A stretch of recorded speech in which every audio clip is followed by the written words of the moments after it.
I'm okay. I just smoked another to the face, yeah. She wanna stay. Singing to your bitch like I was Drake, yeah. Don't just try to tell me you love me. Can't keep it real if you really don't trust me. Come with the real, you hip in the front, so you get my meals. I'm gunning for the money in the bank. Come on with a dank, scrolling in the tank, rolling with the gang. You sitting out on the sideline tripping, I go to the hole with the rock like Pippin. Yeah. I'm okay. What up, though? Welcome to World Heavyweights Live on WoodSports.com. I'm Eazy, joined by Spinmo Rex. Hello. No Young Chris. We got Unky Skeet in the building. Yeah. Smash that like boys. Your friend, tell a friend. I didn't hear what he said. I don't have cans on. I said, what's up, boys? Why do they call these cans? Is it metal? Oh, I guess, yeah. Could you do some little telephone game? Yeah. Maybe? I don't know. Shout out to, People call them cans? What? People call those cans? Yeah, you never heard of called cans? Never. I've been in the business quite as long as me, I guess. Loser. Just kidding. No, you're just 40, so. Got Yeah, these next old one. man sayings that only you and Pete understand. People call them cans, right? Am I tripping? They're cans, dude. Yeah. Yeah, he calls them cans. You good? Caleb, you ever heard him called cans before? Never heard that. Nick, Never heard that. you ever hear him called cans? No, I've heard something else called cans, though. Yeah. Hell yeah. Let's go, Nick. Let's go, Nick. Love me some titties. Yeah. All right. 30 seconds in. We already said tits. I didn't say them. I said cans, baby. Yeah, I No, said you did. titties. Yeah, no. Yeah, that's fair. What is more appropriate? Cans. Cans. Cans, for sure. But I'm Fun talking- bags, mommy milkers. All right. I'm talking about Chest between cannons. Chest cannons. between tits and titties. Probably Tits. tits. Yeah. So Shout out Caleb. I know by the way. why. I Caleb's know here why as well. Jesus is standing in here because Caleb gave us some inside information in the back earlier today What? that he has partied with James. Oh, yeah, Williams yeah. before. Easy, I've told you this story. Oh, yeah. Yeah, I just want him to say it on air. 'cause Yeah. he didn't Caleb? tell me about it.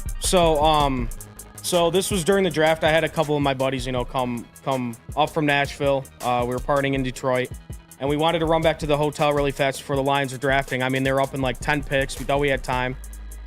We smoked a joint before the Uber. The Uber comes. Nice. Responsible. Nice. Responsible, yeah. Uber. Yes. We get to the hotel. My high doesn't hit yet. Whatever. Everybody's in the lobby of the hotel. Lions take Terry and Arnold, and I hear, "Oh, you ready for another Bama boy, J-Mo?" I'm like, J-Mo's here. So I yell J-Mo's name. I see him, gives me a peace sign, and they're all walking to this back room. And me and my friends follow him.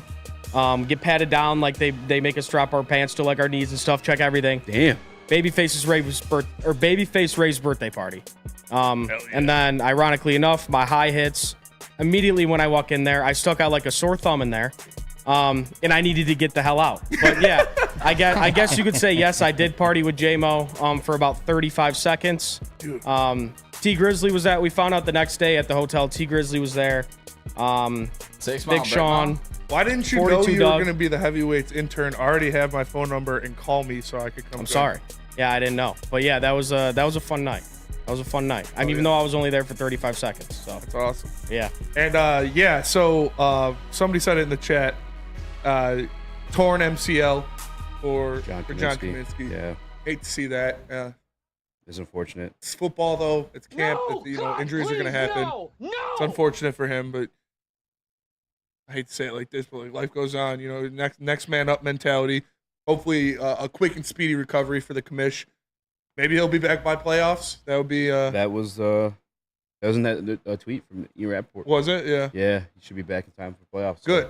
It's also cool to have a team where that's like you could say those kind of things, because you're expected to make the playoffs. Yes. Versus like, Well, he's done gone for the year. Yeah, exactly. Yeah.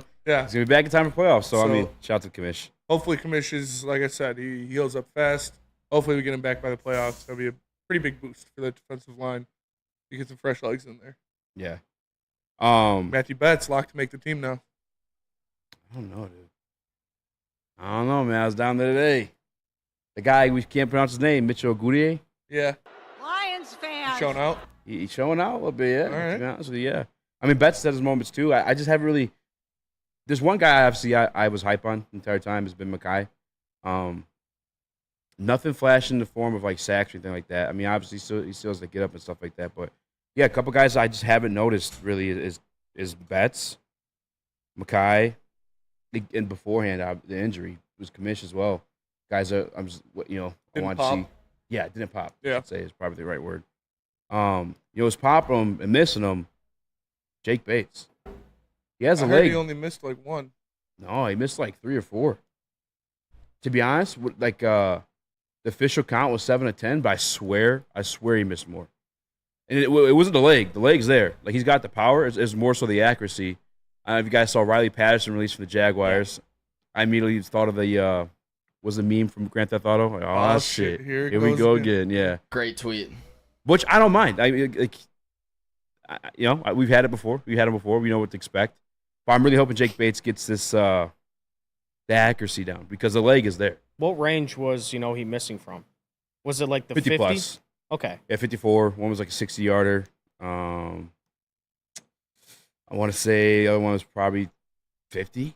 Yeah. I mean, I just want a guy like who I know, who I could be confident in, from 30 in, 45 in. Mm-hmm. You know what I mean? And then 50 plus is kind of a extra little bonus. Yeah. But yeah, you just need a guy that's automatic from those ranges. It just changes everything in your offense. Yeah. That's where it's not the power, it's the accuracy, and that's why I guess I get a little bit concerned with that. But who knows, man? He's still working it out. He didn't kick in college. It's insane to think about. Yeah, he's extremely raw, but my question to you would be if the official count was 7 out of 10 today, and then in the, I believe it was yesterday or the day before, didn't he only miss like 1 kick? I believe so, yeah, on the reports. So yeah. I feel like the final number here is still looking pretty good when it comes to total. Maybe today he did miss the 3 that you said from 50 plus, but I still think in all, he's in pretty good shape. Yeah, so 60, 54, and 50 were the ones he allegedly missed. But I could swear, man, he missed more than that. But I was also looking for the angle where I almost couldn't tell. Yeah, maybe because it was so damn high. Yeah, because shout out to LNU, Lions Nation Unite, and Herman Moore had us out there on the sidelines for that one. So that was pretty dope. Hell yeah! Unfortunately, I couldn't really see the field goal angle too well. But the leg is there. Shout out to Jake Bates. Shout out to Dennis Rakestraw. Another big day for him. We're going to talk about him as well. Had teach him a thing or two out there. Amon-Ra is just listen. Oh yeah, there you go, right there. Yeah. I had to I hit him a couple one of these little shoulder shake. But he was looking. If you look at the picture, if he's looking right at my feet, because that's a telltale sign, like your feet and your belly button, like where you're gonna go. Like, bro was ready to jam my life away. I was like, I just wanted a picture, bro. Yeah. I'm not gonna try you at all. I feel like I'd get in trouble for that. What would you hit him with? Like what route? Absolutely nothing. He would jam me back to 8th grade. You got to try something. Yeah, dude. Come on. Slant. I think I'd go like a slant. like a hitch and go, because he'd think I'd just go with a curl, just something easy, and then I take off. Hell yeah. No way. Yeah, dude, why not? Not a Dude, chance. add some confidence. Yeah. I mean, I love every single one of you in this room. We're not hitting a hit you go on him. I'm doing it. Yeah, you'll see. Like a slant maybe, because you could have your body out in front, box him out a little bit there. A hitch and go. He's so much more of an athlete than you. By the time you're hitched, he's gonna watch you. Like, what are you doing? No, and he's you just fighting You words got to right there. sell the hitch, so he tries to jump the route. Boom. He Like ain't Caleb worried said, about he's his going to feet. underestimate us.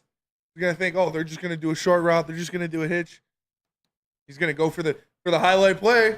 Boom, you're right around him. Listen, I can't wait to talk about him. We'll hold it. I guess we got some of the stuff to get out the way. My question to you, is the audience really, is when do you guys want to talk Tigers?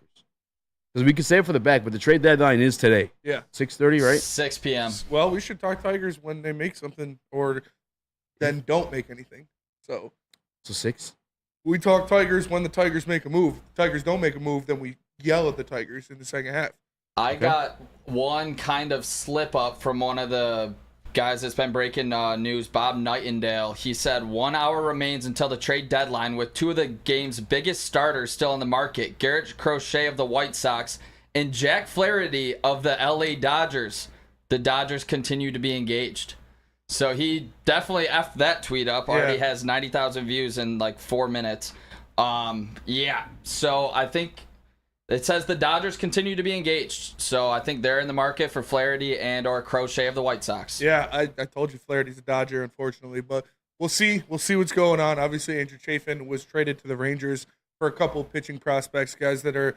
Nick said they've got good numbers in Double-A, but they're a little bit older of a prospect for where they're at. But that's fine with me. It's, like Nick said, maybe they could be the next Tyler Holton, a guy you can bring up, and you need more pitching because the pitching has not looked good, especially in AAA. So hopefully these guys can provide a little spark going forward. But that's not the move we're looking for. We're not looking for a Andrew Chafin for 22-year-old double A's. Like we want to see some nice top tier prospects, not the 200th rated prospect in the MLB. We want some top 100 guys. So as the trade deadline looms closer, we will obviously go into more detail with the Tigers, and if they make a move, we're going to break it down. But right now, we don't really got anything to go on. Scott Harris was sleeping there for a little bit. Oh my, has he been sleeping or what? What's the pulse around the room? Where are you guys at? Like, I mean, they still got an hour, and deadlines make deals. 49 minutes. Yeah, they still got 49 minutes. Nick. I mean, time's ticking, Scott. Yeah, Nick's literally in the microwave with the 49-minute thing. As soon as it happens, he's going to go beep, beep, beep. But we, like I said, deadlines make deals. So I'm pretty confident that at least Flaherty is going to get moved by the deadline. I just saw a comment real quick about DJ Reader. Bro, when we went through the weight room to get to the field, DJ Reader was there, like just whatever doing for his quad. Bro, looks like a grizzly bear. He's huge. He's a man. Yeah, he's a big human being. Literally built like a grizzly bear. What's up with Chafin? We traded him. We traded him. Yeah, but like, what did we get? Couple AA prospects, two pitching prospects. Yeah. From the Rangers. Nobody too special, you know. The 22-year-old is, I think, better. He was the 27th ranked prospect for the Rangers. He has a 2.44 ERA with 73 Ks and 59 innings as a 22-year-old in high A ball. And then the other guy's about to turn 26 in AA with a 1.93 ERA, has battled with some injuries. So nothing spectacular, but the numbers look good. Honestly, the pitching kind of used to be a strength in this organization and is not really a strength right now. So to get some depth pieces, can't complain, especially for Chafin. I wasn't expecting like too much of a return from Chafin. I mean, he's a guy that's good for 1 month and then not very good the other.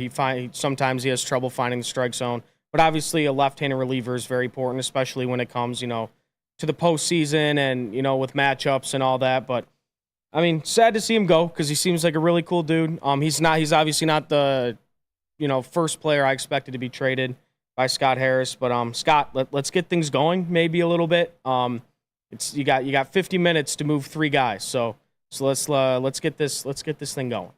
He ain't gonna get it done. He's in over his head, man. He's in over his head. It's Pizza, obvious. pizza. I wouldn't say that. I think so. You think It's quite obvious. He's not going to trade Flaherty? No. Don't worry. He would have done it already. I don't think so. I think you have multiple teams that are looking for this guy. You're using them to leverage against each other, and they have the deadline coming. So if you don't trade Flaherty, it's not the end of the world. Right. I think it's a big miss, but we'll see what happens. He needs to get at least the same return that he got for Lorenzen last year. We saw him make that deal at the deadline, and that was a good return. So I think he could do it.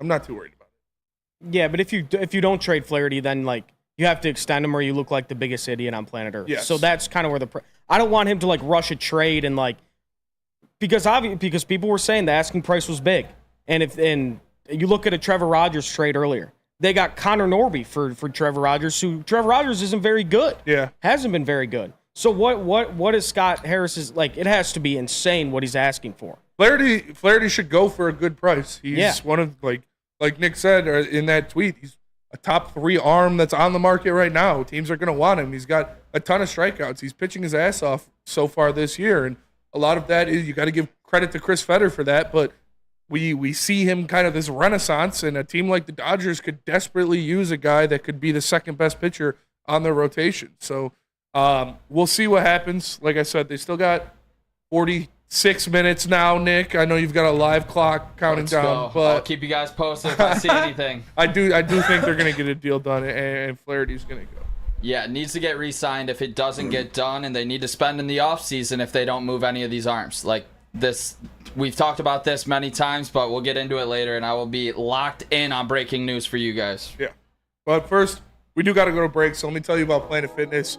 Planet Fitness is fitness that fits your budget. No matter where you are, there's a Planet Fitness close by. There are more than 50 in Metro Detroit and thousands more throughout the world. At Planet Fitness, you'll experience a squeaky clean gym that has tons of equipment, a friendly, knowledgeable staff, and a totally judgment-free atmosphere. Did you know that all Planet Fitness memberships include fitness training for no extra cost? You want all the perks? Upgrade to the Black Card. You get the use of amenities like the Hydro Massage, Total Body Enhancement, tanning beds, all that good stuff, and access to over 2,500 locations worldwide. For more information, join today at Planet Fitness or go to planetfitness.com. It's Planet Fitness, where your fitness is essential. Congratulations to the real Coach of the Year, Motor City Dan Campbell. Just put your head down and go to work. It's about to be fun, man. It's about to be fun. Woodward Sports. Yo, let me just say, I love Planet Fitness. Trying out Planet Fitness and dang, they got lots of equipment. Not me getting a Planet Fitness membership just for the 24-hour perk. Listen, the PF Black Card is worth every penny for this hydro massage. I'm a new man. Did y'all know that the PF app has workouts you can do at home? Cheapest therapy I can find is Planet Fitness. All the benefits, all for less. Planet Fitness, big fitness energy for all. We don't like to brag that we are the toughest sports network in Detroit, but we do have a guy named Darren McCarty on our side. Woodward Sports. Love Woodward Sports? Love wearing clothes? Then you should be wearing Woodward Sports clothes. Check out our full line of merch at woodwardsports.com. Just click on shop. We have all your favorite designs, like Dan Campbell kneecaps, Woodward golf, and of course, our own logoed out merchandise. Men, women, infants, kids, all love Woodward Sports. Impress your friends. Impress your boss. Impress your dog. Buy Woodward Sports merch today. Thank you to the Detroit Lions and Sheila Ham for the best season in Lions history. Now it's time to let Brad Holmes cook. Woodward Sports. Guys, Kevin and Catherine at KDK Law have your back. And if you tell them the heavyweight sent you, they'll pay your filing fees. When you're dealing with any type of family law issue, that's divorce, custody, visitation, Kevin and Catherine over at KDK Law right here in Birmingham, Michigan, have your back. Just scan the QR code and tell them the heavyweight sent you. And like I said, they will pay your filing fees. KDK Law. Good up, welcome back to World Heavyweights Live on WorldSports.com. I'm Eazy, joined by Spin Rex. What up, though? Young Chris is not here, so with Unky Skeet, smash that like button, be a friend, tell a friend, share the stream. Microwave Nick, Caleb the Cool. That happened while you were gone. Right, Caleb the Cool? That happened while you were here, man. Oh. That was where you were gone. It was Friday. I like the colorblind. He always got kind of upset. No, we can keep the colorblind. Keep it. We can keep Why it. was it Caleb the Cool? Because I was just thinking of words that start with C, and I think cool describes me very well. You can't give yourself a nickname. Why is he laughing? No, I didn't. Why is he laughing? Patrick, what's so funny? What's so funny? Yeah, no, you can't give yourself a nickname. I veto that. All right. Caleb the colorblind. Caleb, return of the color. It's back. We're back. But we did have some It helps breaking you out though news. too, because you're from Romeo. There's some Pete, did you grab that video? negative by any connotations chance? that come with that. Yeah. Now everyone knows you don't see color. Yeah. You know, so it There's helps you out. Yeah. Which breaking video? news that Kool-Aid sent. There's a new one in Slack. Oh, new one in Slack? Yeah. We'll get to it later. We'll jump into camp. Why not? But what do you guys? What are you guys excited to hear from first, or what do you want to talk about first? It's up to you. What, you were there? Yeah, I got. What's the hardest hitting story you got? Hardest hitting story I got. Yeah. I mean, I just obviously got to spend a little time with this guy, so I'm gonna start with Dennis Rakestraw. Just another solid day two. Still with the second team. However, like when you see a guy that's levels above, you want him to shine when he's going up against like a second team or like a less talented guy. And this Rakestraw's been bringing that on the second team as a defensive back. He's playing the outside, talking to him a little bit. He prefers that just because there's less field to cover. Like you have that boundary, Yeah. the out of bounds that helps you out there.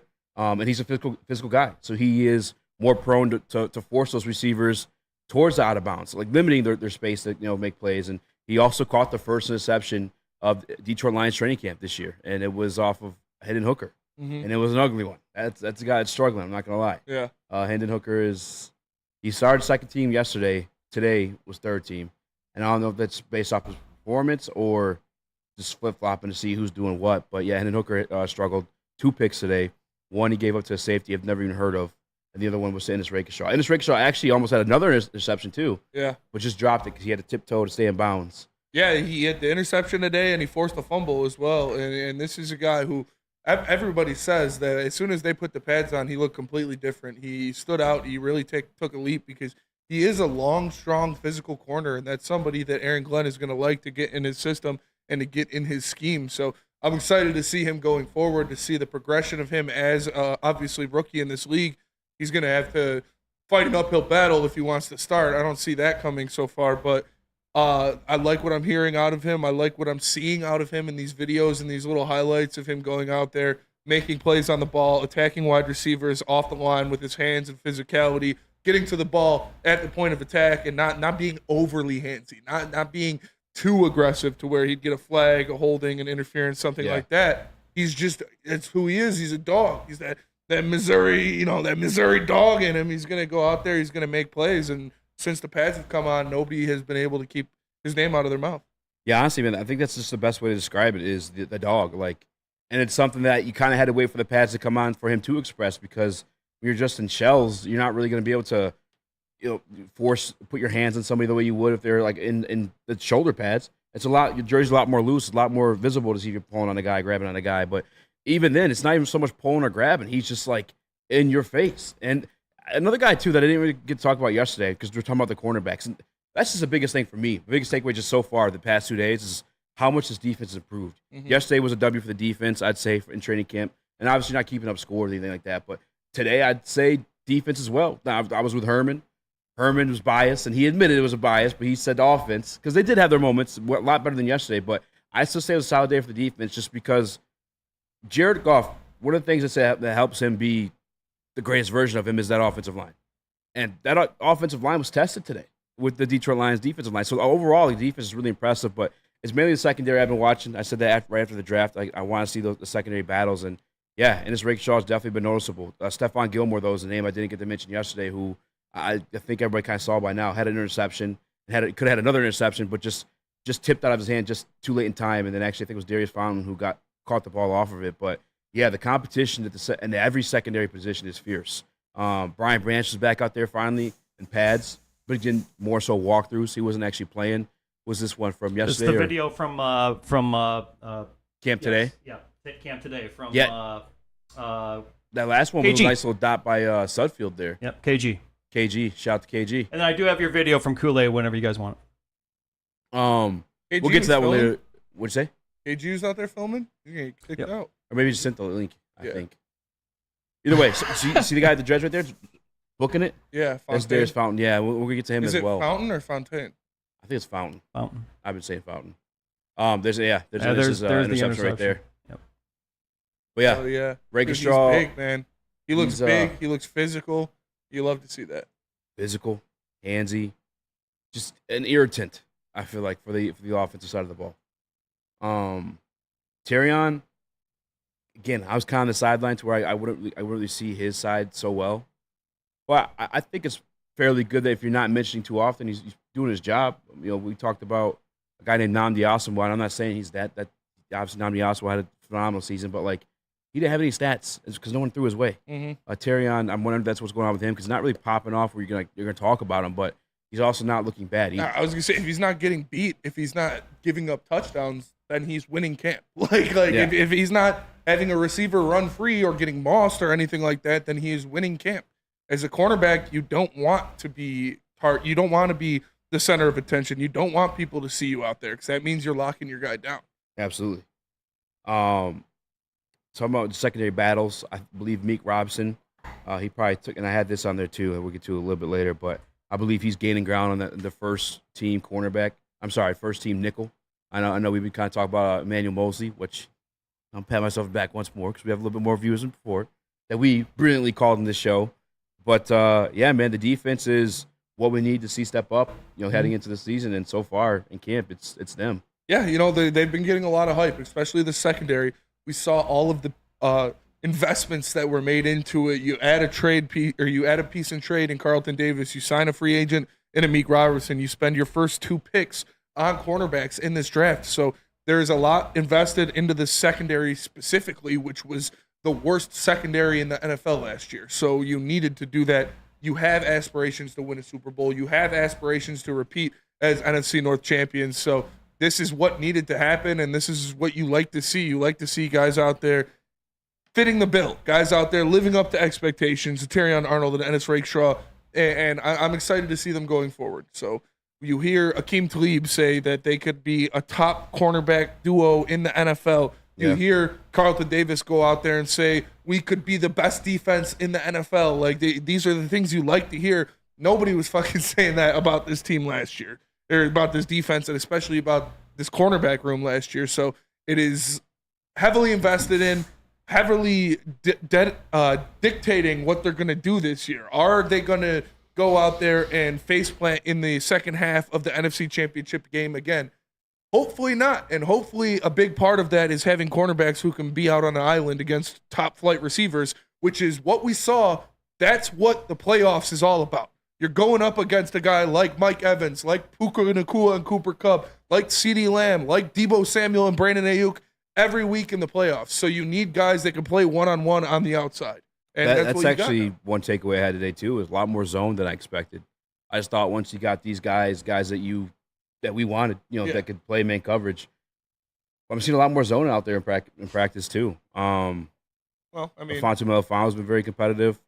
Kirby been forcing a lot of not fumbles, but if there's a catch made, Kirby's there to force it out of their hands at that point. And my takeaway in just that is just the fact that like this offense, Dan Campbell called it football 401 because they've been running it now for multiple years. Ben Johnson, Jared Goff, Amon-Ra, obviously Laporta, Gibbs, their second years and whatnot. But like for this defense, I guess to be that much of a irritant to them. Because usually Goff, I feel like when we're watching him operate, it's very smooth. Yes. And one guy that's still very smooth is Amon-Ra St. Brown. That goes without saying, but it's difficult. I guess it's not as easy as you'd expect it to be, especially with what you saw of this defense last year. Yes, and Brandon B. Spisa won. Yeah, we said that earlier, but for everybody just joining us or just getting in the stream, John Cominsky is out. He tore his MCL. Yep. Should be out 6 to 8 weeks. Pretty good possibility he can make it back for the playoffs. We'll see what goes on there, but prayers up for the commish. Hopefully he has a speedy and quick recovery. He's a fan favorite. He's a locker room favorite, a coaching favorite. So this is a guy that had some expectations this year, but next man up mentality, that just means, Josh Pascal, Makai Wingo, guys that fit that same build as him, those tweener players that can play inside and out are going to have to step up and take on bigger roles. Matthew Kruger, before we get a break, says, is that spiral any tighter from Goff, or is he still wobbly as your uncle's fake leg? My uncle doesn't have a fake leg, but he does have a bad leg, and the Goff, he looks nice out there. Yeah, honestly. The interception he threw today, Derek Barnes, is more. I mean, it was a bad read, but also the defensive line, man, they're applying pressure, guys. But Nick, you want to say? Oh, go ahead. Yeah, just on the Ennis thing real quick. I remember last season, like we always heard really great things about Brian Branch coming out of camp. Like you heard his name almost every single day, and that's kind of what started to form with Ennis here early. Let's see if he can keep up this trajectory, but this is great to hear about your second round pick for the second consecutive season. Absolutely. And again, just to, I guess, level expectations, it is second team, but still, you want to see your guy levels above the second team.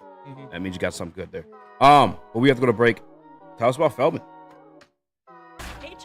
Since 1996, Feldman Automotive has been driven to provide a fast, convenient, and first-class car buying experience called the Feldman Advantage. With 18 locations, there's a Feldman dealership in your backyard. Visit feldmanauto.com to find the location nearest you. And catch Woodward Sports Network live from Feldman Chevrolet of Novi every other Monday. Feldman Chevrolet, Detroit's #1 Chevy dealer.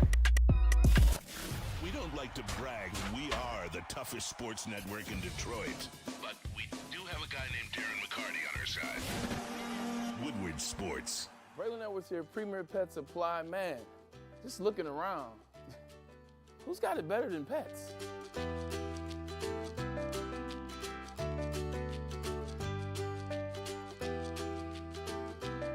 Come on, a baby stroller for Coda?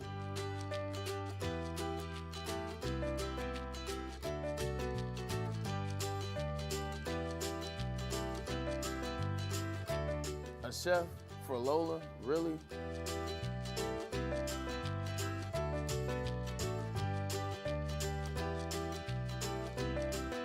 You don't have to tell me who the real boss here is. Who's got it better than pets? Nobody, especially here at Premier Pet Supply. For over 30 years and more than 13 locations, Premier Pet Supply has everything that your pet can dream of, and guess what? It's all under one roof.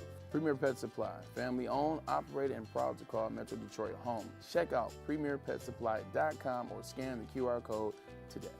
Who's got it better than pets? Nobody! The game is won in the trenches, and our big fellas don't mess around. The Woodward Heavyweights on Woodward Sports. Love Woodward Sports? Love wearing clothes? Then you should be wearing Woodward Sports clothes. Check out our full line of merch at woodwardsports.com. Just click on shop. We have all your favorite designs, like Dan Campbell kneecaps, Woodward golf, and of course, our own logoed out merchandise. Men, women, infants, kids all love Woodward Sports. Impress your friends. Impress your boss. Impress your dog. Buy Woodward Sports merch today. Congratulations to the real Coach of the Year, Motor City Dan Campbell. Just put your head down and go to work. It's about to be fun, man. It's about to be fun. Woodward Sports.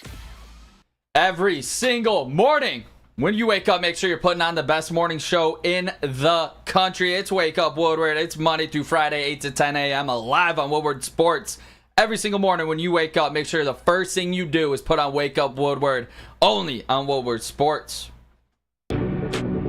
What up, there? Welcome back to Woodward Heavyweights live on WoodSports.com. I'm Eazy, joined by Spenny Rex. Hello. Unky Pete, Microwave Nick, Caleb the Colorblind. Smash that like button. Be a friend, tell a friend, share the stream. Another guy I wanted to get to because I think. Never mind. Oh, what? Got breaking news? Fake account, yeah. Oh. Either way, it's Detroit Tigers trade deadline. If you guys wonder what the we're all on edge, waiting for something to happen here because something needs to happen. But regardless, back to Detroit Lions training camp. I want to talk about this guy just because. I feel like we have to. I feel like this guy might make the team, and he might make a bigger impact than we're all planning, including myself, expecting. If you want to start actually with the video, Pete, from Dan Campbell, talking about Darius Fountain. Yeah, he's caught our eye. He's caught my eye. Like, I see him. And I told him that yesterday. He is making plays. And the other thing is he's doing some things on special teams that is catching our eye, too. So that's a good sign. And have a big receiver that runs pretty good for that size, and he plays physical. He kind of brings a different game in that room, and could potentially help us on special teams. That's a good sign. So he's in a good spot, So that's Dan Campbell briefly. I believe it was either yesterday or today on Darius Fountain, and it's one of those things where I feel like we kind of have these type of stories every single year. It's like a yearly thing. We got like this training camp darling, particularly at the wide receiver position. Once upon a time, it was Tom Kennedy. Last year, it was Dylan Drummond. But the difference with this guy, just watching him, and yesterday he had a rough day, a couple drops, but he's fucking huge. Like, you hear Dan Campbell say he brings a different element to this team, and he's not lying, because in the sense of, I think Spenny, the one that brings up all the time, too, like Sam Laporta is probably going to be your red zone guy just because his sheer size. Mm-hmm. And he's pretty athletic as well. But at the wide receiver position, and I think we're hoping DPJ could be that, but this guy's getting snaps, or at least force his way into, like, starting snaps over DPJ. Today, when they were practicing with the first team, it was Antoine Green, Darius Fountain, and then second team, DPJ, which DPJ looked good. He had a moment there. But it's this guy with the first team over a guy that we re-signed, expect to be on this roster and be wide receiver 3. Camp's not over. Obviously, Dylan Drummond was the story last year we kind of fell for. I thought he was going to make the team. That didn't end up happening. But you're hearing Dan Campbell say he's effective on special teams, which I got to see the new look kickoff today, too. That was pretty cool. J-Mo, by the way, taking a few practice returns. I don't know what's going to happen for sure or not, but J-Mo was out there. But Darius Fountain definitely brings a different element in terms of, like, he's that big body wide receiver that can just climb up and just grab something and haul it down for 6. One other thing, too, Carlton Davis, who's our cornerback 1, burn him for an 80-yard touchdown. Yeah, he's 6'2", 210 pounds. Like, the guy is a big body out there. He is a piece that we've been looking for, that Lions fans have been clamoring for a couple of years now, is a guy on the outside that you could throw a jump ball to, a guy on the outside that you could throw fade in the end zone to. That's the type of body he is. Again, I'm not going to fall for it just yet, like we did with Dylan Drummond, like we did with other guys. It's different, man. Last year. I mean, yeah. It's different. Like, we saw Dylan Drummond, and I was like, okay, he tries hard. He runs good. No, this guy is a sheer presence on the field at that 6'2". What do you weigh on there? 6'2", 210. 6'2", 210. Like, it's noticeable. It's Goff. Like, Dylan Drummond, it was like the second team. This is Goff throwing it to Darius Fountain. If it's not J-Mo, if it's not Amon-Ra, it's been him. Yeah. Antoine Green's been on the field for those first team reps. DPJ earlier yesterday was on the field for those first team reps. They didn't get looks, so we're actually throwing the ball to him. Darius Fountain is, including a touchdown today. Yeah, I'm not I'm not saying it's not going to happen because that wide receiver three spot is probably the most open spot on the entire roster. When you look at these guys, like DPJ is probably the lead going into camp, but there's a reason that Cleveland gave up on him. There's a reason that he really had that one big year and then hasn't done much other than that.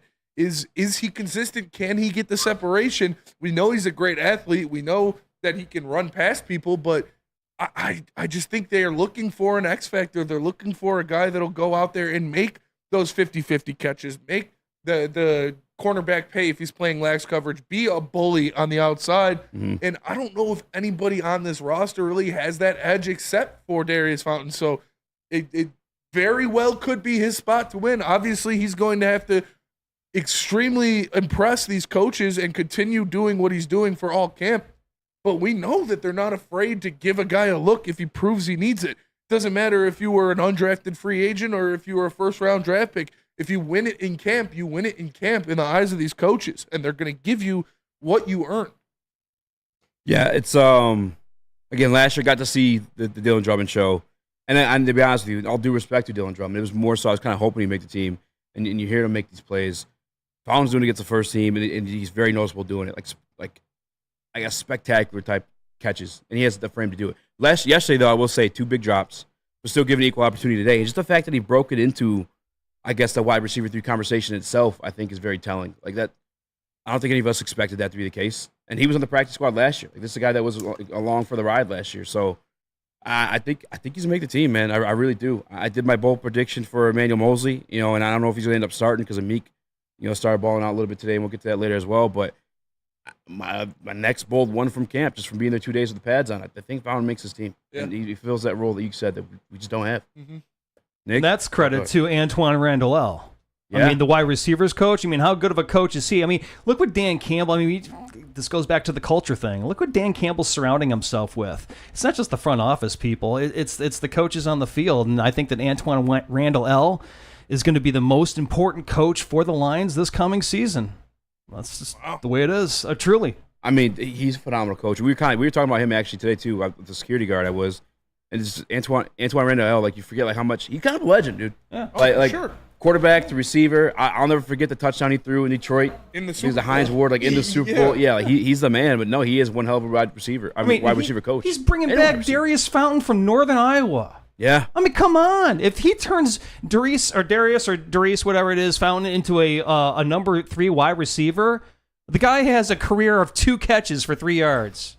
Yeah. 23 yards. I'm sorry, 2 catches, 23 yards. The thing, too, real quick, is like when we were looking for acquisitions at the wide receiver position, like in this offseason, we were talking about a true X, a guy that come off the line and be that bigger body guy. Yeah. And he's not so much the speedster, but he's your X. It is, like I said earlier, completely wide open. Like that wide receiver 3 spot, there's nobody, like Khalif Raymond is on the team, but he's not your wide receiver 3, really. He's more of a gadget guy. He is obviously a special teams dynamo. That wide receiver 3, that X position, that outside guy is still wide open. They're not in love with DPJ. They're not in love with Antoine Green. They're not in love with any of these guys set in that spot. They're looking for someone to provide them with a reason to give them the job. And that's what camp is for. That's what these battles are for. And if he continues to pop and continues to produce with the ones in camp like he has been so far, he is going to win that spot. Yeah, the biggest thing to me is DPJ not running away with this thing. And like I've said in the past, he's just not consistent. Like, I've seen the 5-star potential over at Michigan, and he was just never really able to put it together. He's done it 1 year in the NFL, and I think this being, his second season now with the Detroit Lions, you would think that he would be running with that role as the 3rd wide receiver, but he's just flat out not, from everything that I've been hearing out of camp. And then with Raymond, he is super almighty reliable guy, but maybe he just doesn't have the attributes and the size that you would want out of a maybe number 3 wide receiver that could fill in that Josh Reynolds type role. So I'm not surprised to see them giving Fontaine some run, but I also think maybe it's a little worrisome if this guy's your starter opening night after, like Pete said, 3 receptions in the NFL. I don't think I don't, though. Yeah, I'm not worried. At all. Who are you worried about him taking that spot over? DPJ, like Khalif Raymond, Antoine Green. There's nobody on this roster right now that I'm like, they need to be that wide receiver 3. They have earned that wide receiver 3 position. This is a camp battle. This is training camp for a reason. Guys are going out there fighting to win spots. If you win a spot in a camp, it's yours. There is nobody locked into a wide receiver spot right now except for Amon-Ra St. Brown and obviously Jamison Williams. You look at Khalif Raymond, he's going to make the roster mainly because of what he does on kick and punt returns. Still a gadget guy, though, too. Yeah, a good gadget guy, a solid guy, but that true X spot, there's nobody that I'm like, okay, that this is their spot to lose. It's everyone's spot to win. So whoever wins it, I'm not saying, damn, I'm nervous for that. He won it. Go give him some run. You look at a guy like James Houston who won a spot in camp on this team. What did he do? He went out there and he sacked the quarterback 8 times in 7 games. You look at guys like Brian Branch who won a spot on this team in camp. Are we nervous because our rookie was starting there? Like, no, I understand it's different based on where they were drafted, but this regime, this coaching staff doesn't give a shit about where you were drafted. They don't give a shit about what type of prospect you were or what success you had in the league so far. They care about what they see you do and how you're producing for them. So if you're producing the most, you get that role. I'm not worried in the fucking utmost. Let me just start off with that. But I'm just saying a 28-year-old who has 3 career receptions, if he's coming in as your 3rd wide receiver, beating out a DPJ, beating out Khalif, I would be shocked. If he earns that spot, great, I guess.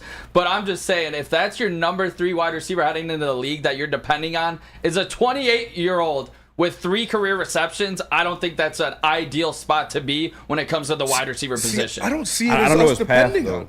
Like, was it an injury? They just finally get this break at 28. I mean, I don't think you're looking at him to be wide receiver 3 and he's going to be like a key contributing piece to this team. He's just an asset that you don't have. We don't really have an X wide receiver. You got Amon-Ra St. Brown, who was a slot demon. I don't care what the division of fans have to say. He's phenomenal. That top 5 receiver at it. And then you have Jamison Williams, who is a little bit thicker, but he's not going to be an X coming off the line. And we just don't have that. And I just don't think you're looking at him to be a star by any means. Just you fill that position that we just don't have right now, and that's the true X. Yeah, you're not. I don't think we're relying on him for more than 3 plays in any given game, no matter who that is at that position. Yeah, if it's Donovan Peoples-Jones, if it's Antoine Green or Darius Fountain, I don't think you're relying on him for any type of massive production because he would be at least or at best the 4th passing option on any given play when you look at Amon-Ra St. Brown, Jamison Williams, Sam Laporta, and a back out of the backfield. And then one other thing too is just the life of the NFL. Like, we got the pleasure of working with a guy named Drake Bell who used to run security. He was a security guard for the fucking team before he ended up circling his way back from New Orleans, Chicago, Buffalo, and then becoming a starting guy or key contributing guy on this football team. It's just, that's how football goes sometimes, you know? I'm not tripping. And I think I'm not tripping either. DPJ probably still makes his team. I want that to be clear. I'm not tripping. This is what I love, and this is just proving what the Lions are and what Brad Holmes built this roster into now. This is what we're talking about now. We're not talking about who's going to be the starter. We're not talking about who's going to get the share of the backfield, who's going to get the most receptions on this team. We're arguing about who's going to be wide receiver 3 in this offense, and that's your biggest concern on basically the whole team, is who's going to be your wide receiver 3. That proves that you have one of, if not the best roster in the NFL. A Super Bowl team. Super Bowl team. And let me tell you about some Super Bowl defense from Guardian Alarm. Guardian Alarm offers you customized solutions from real experts. Their professional technicians take the time to recommend security and automation solutions specific to your needs. They also have 24/7 professional monitoring. You call them anytime, day or night. No Guardian Alarm team member will stay on the phone as long as needed. And of course, they have technology backed by people. Your safety and security deserves technology. It's been proven to work, and people who have been proven to care. So call them at 1-800. Stay out. That's 1-800. Stay out. And let them know Woodward Sports sent you. Game is won in the trenches, and our big fellas don't mess around. The Woodward Heavyweights on Woodward Sports. Walk into any Lady Jane's Haircuts for Men for an award-winning haircut experience from one of our talented stylists. Enjoy a precision haircut, hot lather neck shave, scalp and neck massage, and a hot towel treatment to top it off. Enter for your chance to win the $50,000 Perfect Bracket Challenge. With more than 25 Metro Detroit locations, there's always a Lady Jane's near you. Lady Jane's Haircut for Men, open 7 days a week. Walk in anytime. Lady Jane's, it's wicked awesome. Hot Love Woodward Sports? Love wearing clothes? Then you should be wearing Woodward Sports clothes. Check out our full line of merch at woodwardsports.com. Just click on shop. We have all your favorite designs, like Dan Campbell kneecaps, Woodward golf, and of course, our own logoed out merchandise. Men, women, infants, kids all love Woodward Sports. Impress your friends. Impress your boss. Impress your dog. Buy Woodward Sports merch today. Congratulations to the real Coach of the Year, Motor City Dan Campbell. Just put your head down and go to work. It's about to be fun, man. It's about to be fun. Woodward Sports. The Ally Challenge presented by McLaren is back August 22nd through 25th in Warwick Hills and Grand Blanc. Be there for PGA Tour Champions Golf, Family Night, concerts, and more. Tickets start at just $15. Get yours at allychallenge.com today. A ton of fun, a ton of sports, and a ton of man meat. Welcome to the Woodward Heavyweights, live daily 5 to 7 p.m. on Woodward Sports. Guys, this was Dispensary is not only your local campus plug, but they're also hooking you up with opportunities to try new products that you've always wanted. What's a little bit on the top shelf, you never had an opportunity to grab it. You get free $10 off when you scan the QR code above my head right now. And you spend $25 worth of product in store with Dispo Dispensary, guys. Scan the QR code above my head. Get $10 off that product you've always wanted to try. I just didn't want to waste the money on because you don't know if you like it. Dispo Dispensary. Scan the QR code above my head. Tell them Heavyweights sent you. T-minus 14 minutes until the trade deadline in the MLB. Still no word. 6:30. No, it's 6. This is wild. Still no word on Tigers pitcher Jack Flaherty and bats Mark Canha and Gio Urshela, all of which would intrigue contenders, you'd think. Andrew Chafin was moved already. Obviously, Carson Kelly was moved a couple days ago. But these guys are still sitting here. And I haven't heard anything about talks are close with the Yankees or look out, the Mets, a late push for Jack Flaherty. I just see a lot of, oh, fuck, he's not going to do anything. Hear me out on this one. Do you think the Dodgers could come back and after last year's debacle with us screwing them over with the Erod situation? That was Erod screwing himself over. Fuck Erod, by the way. That dude's a dork. I feel like Scott Harris probably should have had a backup in that situation, though. Yeah, for sure. And he didn't, but do you think the Dodgers could be like, yeah, we got one lined up for Flaherty, and then be like, screw you, go a different way? I mean, I don't think a GM trying to win a World Series would do something like that out of spite. Yeah, I don't think that's how you lose a job very fast. I think it would behoove the Dodgers to trade for Jack Flaherty immediately if they want to contend for a World Series this year because their pitching rotation is garbage and they've got one of the best everyday lineups in baseball.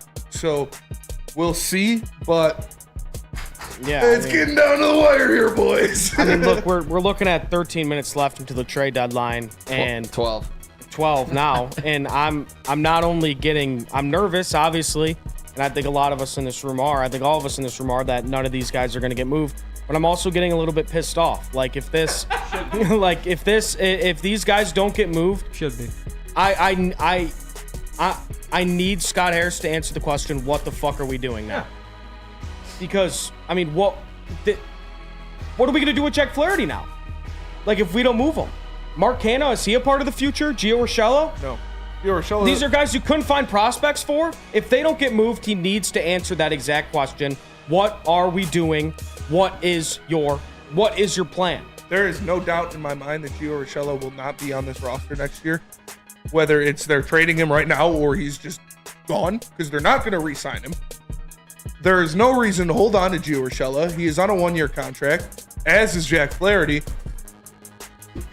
I don't know what, but again, I'm not going to freak out. Is he going to trade all these guys at the buzzer? What's going on? 11 minutes now, fellas. I think the one thing with Flaherty, it's like you can give him, or if he doesn't sign like your qualifying offer, you get like a draft pick for it.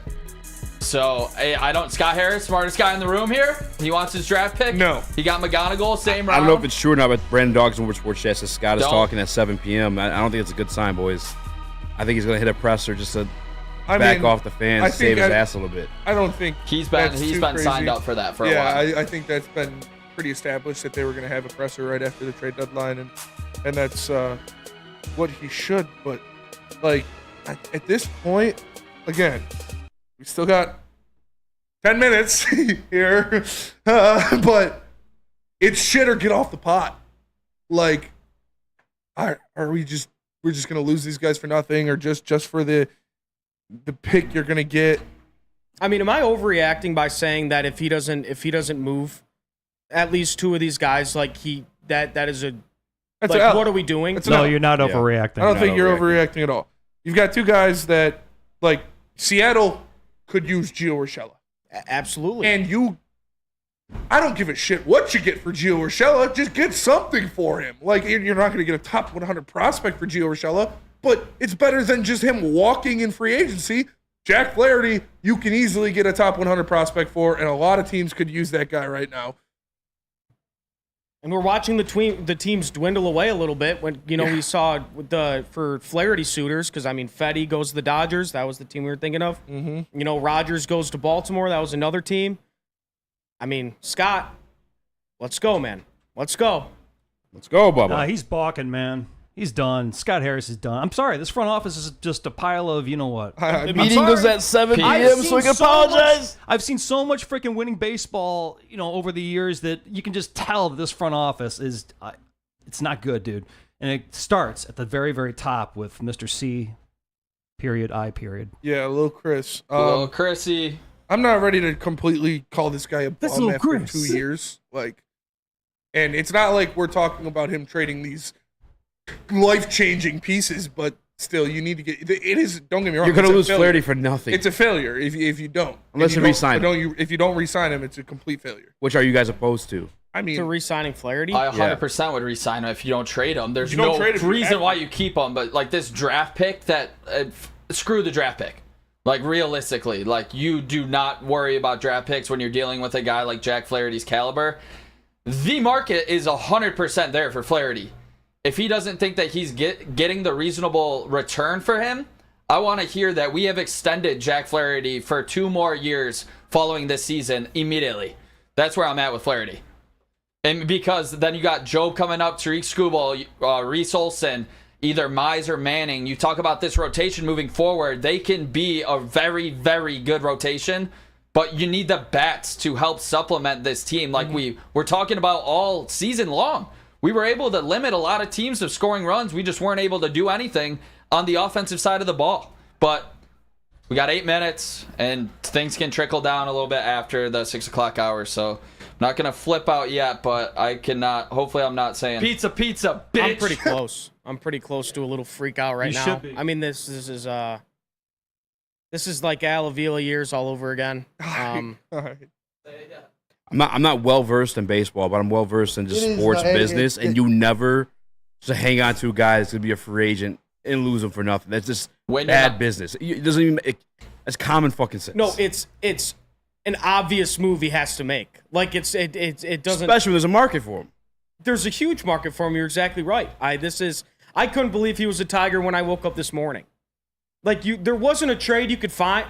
But again, I also have a weird feeling that he feels a little bit of pressure that he has to trade him, and he's going to take a deal that's just not great. Even though we see these trades that have happened, like I mentioned earlier, with the Rodgers and Trevor Rodgers to Baltimore, they got good prospects. Miami got good prospects for that trade, and then Eric Fetty to the Dodgers, they got Miguel Vargas. I mean, that's those are nice hauls for pitchers like that, and I'm just hoping there could be a deal done pretty soon here. Charles McClain, the Woodward Sports Chat, says maybe Harris feels like the Tigers have a chance at the wild card. Hinch wanted to buy, not sell. Well, they already sold. Like, they started selling. Yeah, they give up. Yeah, Like they got rid of their best catcher on the roster, and they got rid of a great bullpen arm. So they're not buying. And I was going to say if he thinks we have a shot at the wild card, we would have made some trades already, trading away some players in our farm system. Mm-hmm. Guys, who's Jack Flaherty's agent? I'm just curious. I know Scott Boras is Skubals. I'm not sure, but he signed a 1-year deal, so I mean. My whole point is that the Tigers have never had a really good relationship with Scott Boras. What makes them think that they're going to sign Skubal to some dramatic 3-4 year extension? This is silly that they're just leaving these guys dangling on the line. And has Scott Harris, since he's been here, extended anybody? Does he even know how to do it? Colt Keith, Colt yeah. Keith. And that's kind of been my whole point with the Tarek Skubal saga. It's getting obviously we talk about a lot, but that's kind of my whole thing, is that I have, the confidence that Scott Harris and Chris Ilitch know what they have in Skubal, and that's going to be their first big, purchase besides the Javier Baez. But I feel like his name should be used like Voldemort's in this city. You're not allowed to say it. Scott Boras. I know, but I think they're going to overpay for Skubal. I think they're going to, and Scott Boras has seen what has happened with guys like Blake Snell, right, and other guys like that, where those 1-and-1 deals aren't working out as well, because Blake Snell started hit his season this year halfway through the year, and he could have got a lot more money if he just signed in the offseason. I think Scott Boras is starting to realize that a little bit, but yeah, I'm not worried that the Tigers and Jack Flaherty Dodgers breaking. Holy crap! Thank God. There we go. Jack Flaherty to the Dodgers. There we go. Okay. There we go. What is it? What's the official? It just says Jack Flaherty. I'll get it. It's from Passon. I'll get it. Yeah, Jack Flaherty traded to the Dodgers. So, all right, everybody can relax now.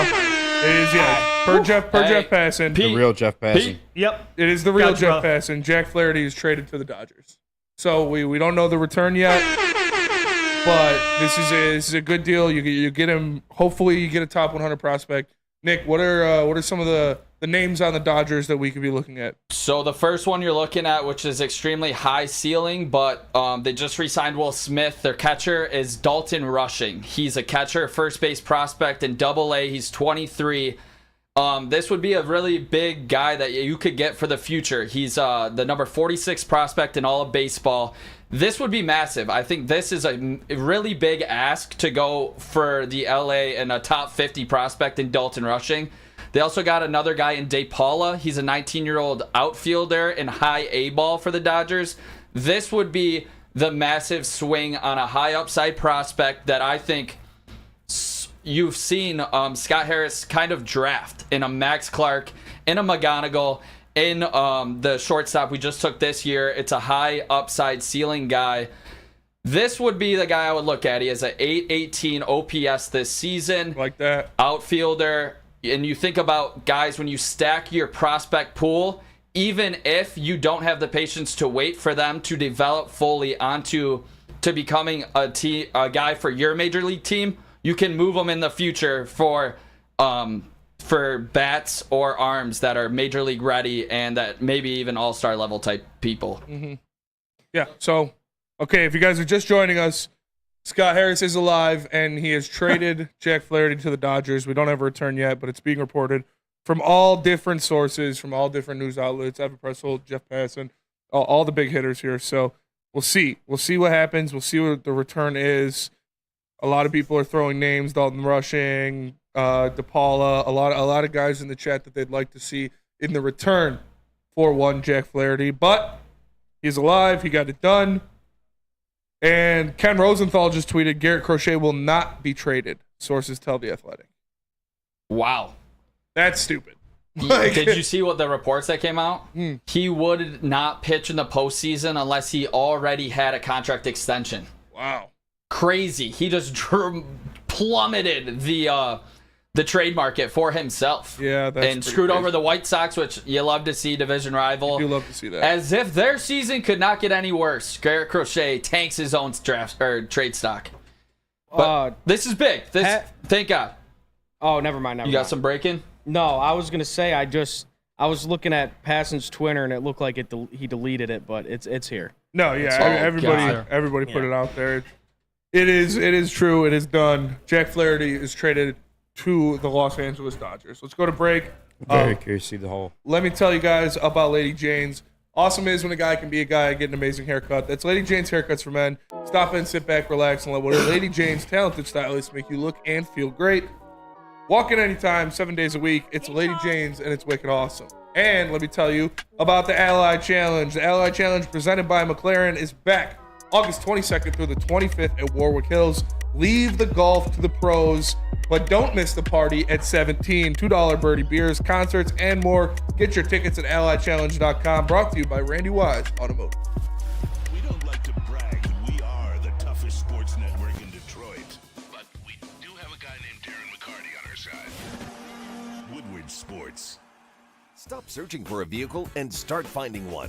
Les Stanford Chevrolet Cadillac makes it easy. We harness the power of multiple dealerships and own the biggest selection of GM brands in the area to get you the car you need. With the Les Stanford Group, you'll have access to 4 different dealerships, providing you with more makes, more models, and more choices. We're connected to more than 1,000 vehicles. And with so many high-quality CPO vehicles available, you'll find new car quality at pre-owned prices. You can start and end your search at lesstanford.com today.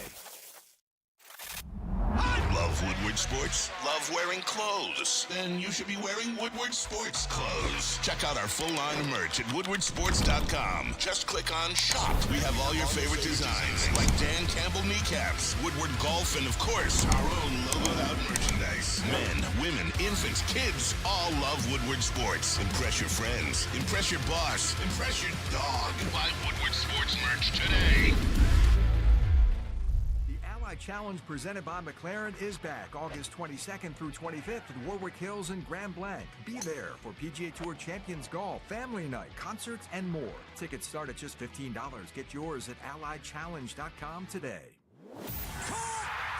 Thank you to the Detroit Lions and Sheila Ham for the best season in Lions history. Now it's time to let Brad Holmes cook. Woodward Sports. Give your pet the best. Premier Pet Supplies, hands down Michigan's best pet store. Same prices and all the conveniences, the online and big box retailers, with one major difference. They're family locally operated for over 30 years. 60 brands of food and nutrition experts to help you. Same day local curbside home delivery. Premier Pet Supply. Give your pet the best. www.premierpetsupply.com. Welcome back, everybody, to Woodward Heavyweights. It is a trade deadline special here for the MLB. And before we left, the Detroit Tigers traded Jack Flaherty to the LA Dodgers. We have a return from Evan Pretzold on Twitter. They acquired catcher, first baseman Thyron Lorenzo and shortstop Trey Sweeney. 2 prospects from the Dodgers. Lorenzo and Trey Sweeney. Lorenzo's their number 3 prospect. Lorenzo's their number 3 prospect. 2 prospects from the Dodgers for Jack Flaherty. They said it wasn't going to happen, but they got it done. 2 top 30 prospects. How you guys? I got Lorenzo. I got Lorenzo at number 8 on their prospect list. Updated BA as number 3. All right. Oh, Baseball America. Yeah. Okay. Well, that's hype to hear. This guy's a catcher / first baseman. He's 20. Just turned 21. In high A ball, he's hitting 220 with a 700 OPS. So that's the first guy, and then the second guy has a 761 OPS as a 24-year-old in AAA. Cool. He's a shortstop, baby. Can he take over? You look disappointed. I mean, yeah, I am. I am a little bit disappointed because I brought it up 100 times. The Rodgers trade, they got Connor Norby for him, and yeah, Jack Flaherty is 10 times better than Trevor Rogers and 3 years younger. Back issues. Look, obviously, I'm gonna have to look more into these 2 guys, like their fan graphs, and watch a little bit on them. But I at least he made a move. At least we know he's alive and he picked a direction, and Jack Flaherty wasn't a part of it. So we'll see. Obviously, but I will say the catcher did have a pretty good year in A-ball last year. I think he hit. It's not loading right now, but I think he hit around like 24 homers, around 70, 80 RBIs. But yeah, we'll see with this one. Yeah, Trey Sweeney and 300, almost 400 bats in AAA this year. Has 13 home runs. He's got a 761 OPS, a 254 average, 62 RBIs and 13 home runs. That's pretty damn good. Obviously, he's a shortstop. That's a switch hitter, 6'3", 212, 24 years old. It's pretty solid. I don't hate that at all. Yeah, the catcher actually also bats switch, and he's kind of known. He has a plus arm with a 60 grade, and his fielding's 50. So he's got a hell of a cannon back there. The grades go up to 80, and he's an overall 50 grade. Yeah, and Brandon Dodge says Sweeney was a first-round pick. Never mind. So, yeah, Trey Sweeney, I like that. I like that return. I like that production. Like I said, he has 13 home runs and 62 RBIs. A switch-hitting shortstop, big dude in AAA this year. So maybe this is your shortstop next year. maybe this is a guy that get Baez the fuck out of here, and we'll see what this kid could do. But 761 OPS, it's not great for AAA, but it's not terrible. I like the power numbers. I like the RBI numbers. We'll see. Are these top 100 guys? Not at all. No. Horrible. They're not. And you're getting 2 months of Jack Flaherty, which I guess is the reason why you're not getting back a top 100 guy. Because you got to re-sign him. They always spent all that bread already. It's not even it's because you're only getting them for 2 months postseason. I think the back probably brings down the value a little bit, even though he's been extremely productive after he came back from the second injection in his back.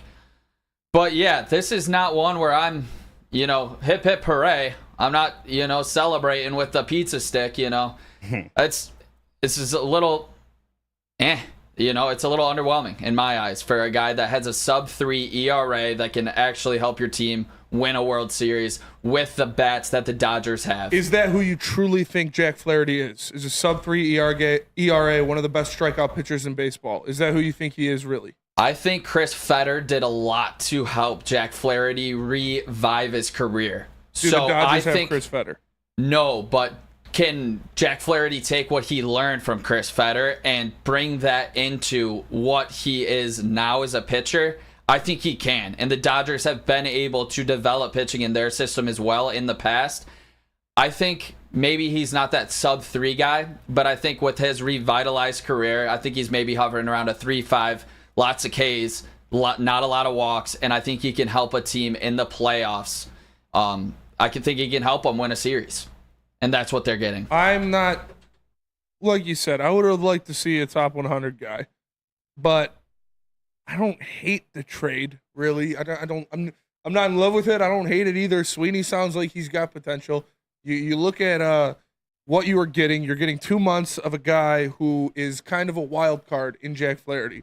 Do you think he is going to be as good as he has been this year? No. Do you think he's going to be as bad as he was the year before that? No. I think he's somewhere in the middle. I think teams know that. And again, you're only getting him for the playoffs, really. So it's kind of reasonable what they got for him. But we'll see. Yeah, I mean, you are right in the sense that he's not, I don't think this is who Jack Flaherty is. You know what I mean? Yeah. But when you're kind of just looking at the market, besides Tarek Skubal and Garrett Crochet, I'd say Jack Flaherty was the best pitcher on the market. So it is a little bit disappointing that we probably got the worst hauls out of the 3 trades made in the past 2 days with starters. But yeah, I'm not that happy with the return, but I'm happy that Scott Harris woke up and kind of showed us. I'm honestly happy he traded him, because if he didn't trade him and we didn't get anything back, that's messed up. That's the biggest out. Yeah, that would be worst case scenario, obviously.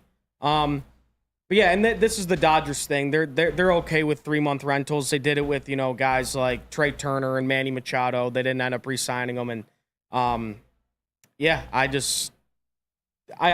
honestly have to do a deeper dive into these 2 prospects before I actually say that I really don't like it. Do you think Flaherty will be in the playoff rotation for the Dodgers? Yeah, if you look at the rotation, it's really not that good right now. They're very hurt. So it's, Kershaw's back. So it's going to be Kershaw, him, and I'm forgetting. When's Glasnow? Is he? And Glasnow, yeah. So, Buehler got hurt, and what was his injury? Buehler? Yeah. Is he done for the year? I don't really remember. I'll have to look it up. But yeah, they're really banged. Dustin May got hurt. Yeah. They're really banged up right now. So Flaherty's gonna be huge for that. And I'm excited to see what he could do with the Dodgers. Will Shohei be able to pitch by the? No. Why are people mad at Hinge for this? People are yelling at Hinge. I don't know why anybody would be mad at Hinge. Kevin Nils says, I mean, to be fair, he spelled his name wrong. He's just trolling. Before all of this, we got more breaking. Yeah, I was just about to say, do you have the tweet of it, or did you just see somebody? I got Petzold. Okay, yeah. Breaking: Tigers trade Mark Hanna to Giants. Yes. Good. So that's 2 out of the 3 guys we were looking for today. Mm-hmm. I'm calmed down now. I was on edge for a little bit there because Caleb the Calm. Yeah, Caleb the Calm. That's my new nickname. That's my new nickname. Because things were looking weird there for a second. Can we agree things were looking weird? They're getting a little scary. But Yes. if you are just joining us, welcome. Appreciate you. Smash the like button. trade deadline special. The Detroit Tigers traded Jack Flaherty to the Dodgers for prospects Tyron Lorenzo and Trey Sweeney. Trey Sweeney being the better prospect, a guy who's a switch-hitting shortstop in AAA, has 13 home runs, over 60 RBIs this year, and almost 400 at-bats. And breaking, Evan Pretzel put out there that the Tigers have traded Mark Canha to the Giants. No return on that just yet. But that's good. Yeah. That's good. This is good. Like, okay. I like it. Yeah, they could not have just held on to him to But let Jesus him walk in the Christ, our rotation is going to be ugly to watch for the rest of the year. I mean, these bullpen, I mean, they're going to die. Job. Yes. Bring up Job. Yes. Would be sick. Why? What do you got to lose? What do you got to lose? I agree. Like, the kid's confident enough. I don't think if he gets roughed up, his confidence is going to... He's got enough confidence in his stuff that if you brought him up right now, he would have the best spin rate in the MLB. Like, he's got MLB stuff. Yeah. Bring him up right now. What do you got to lose? All right.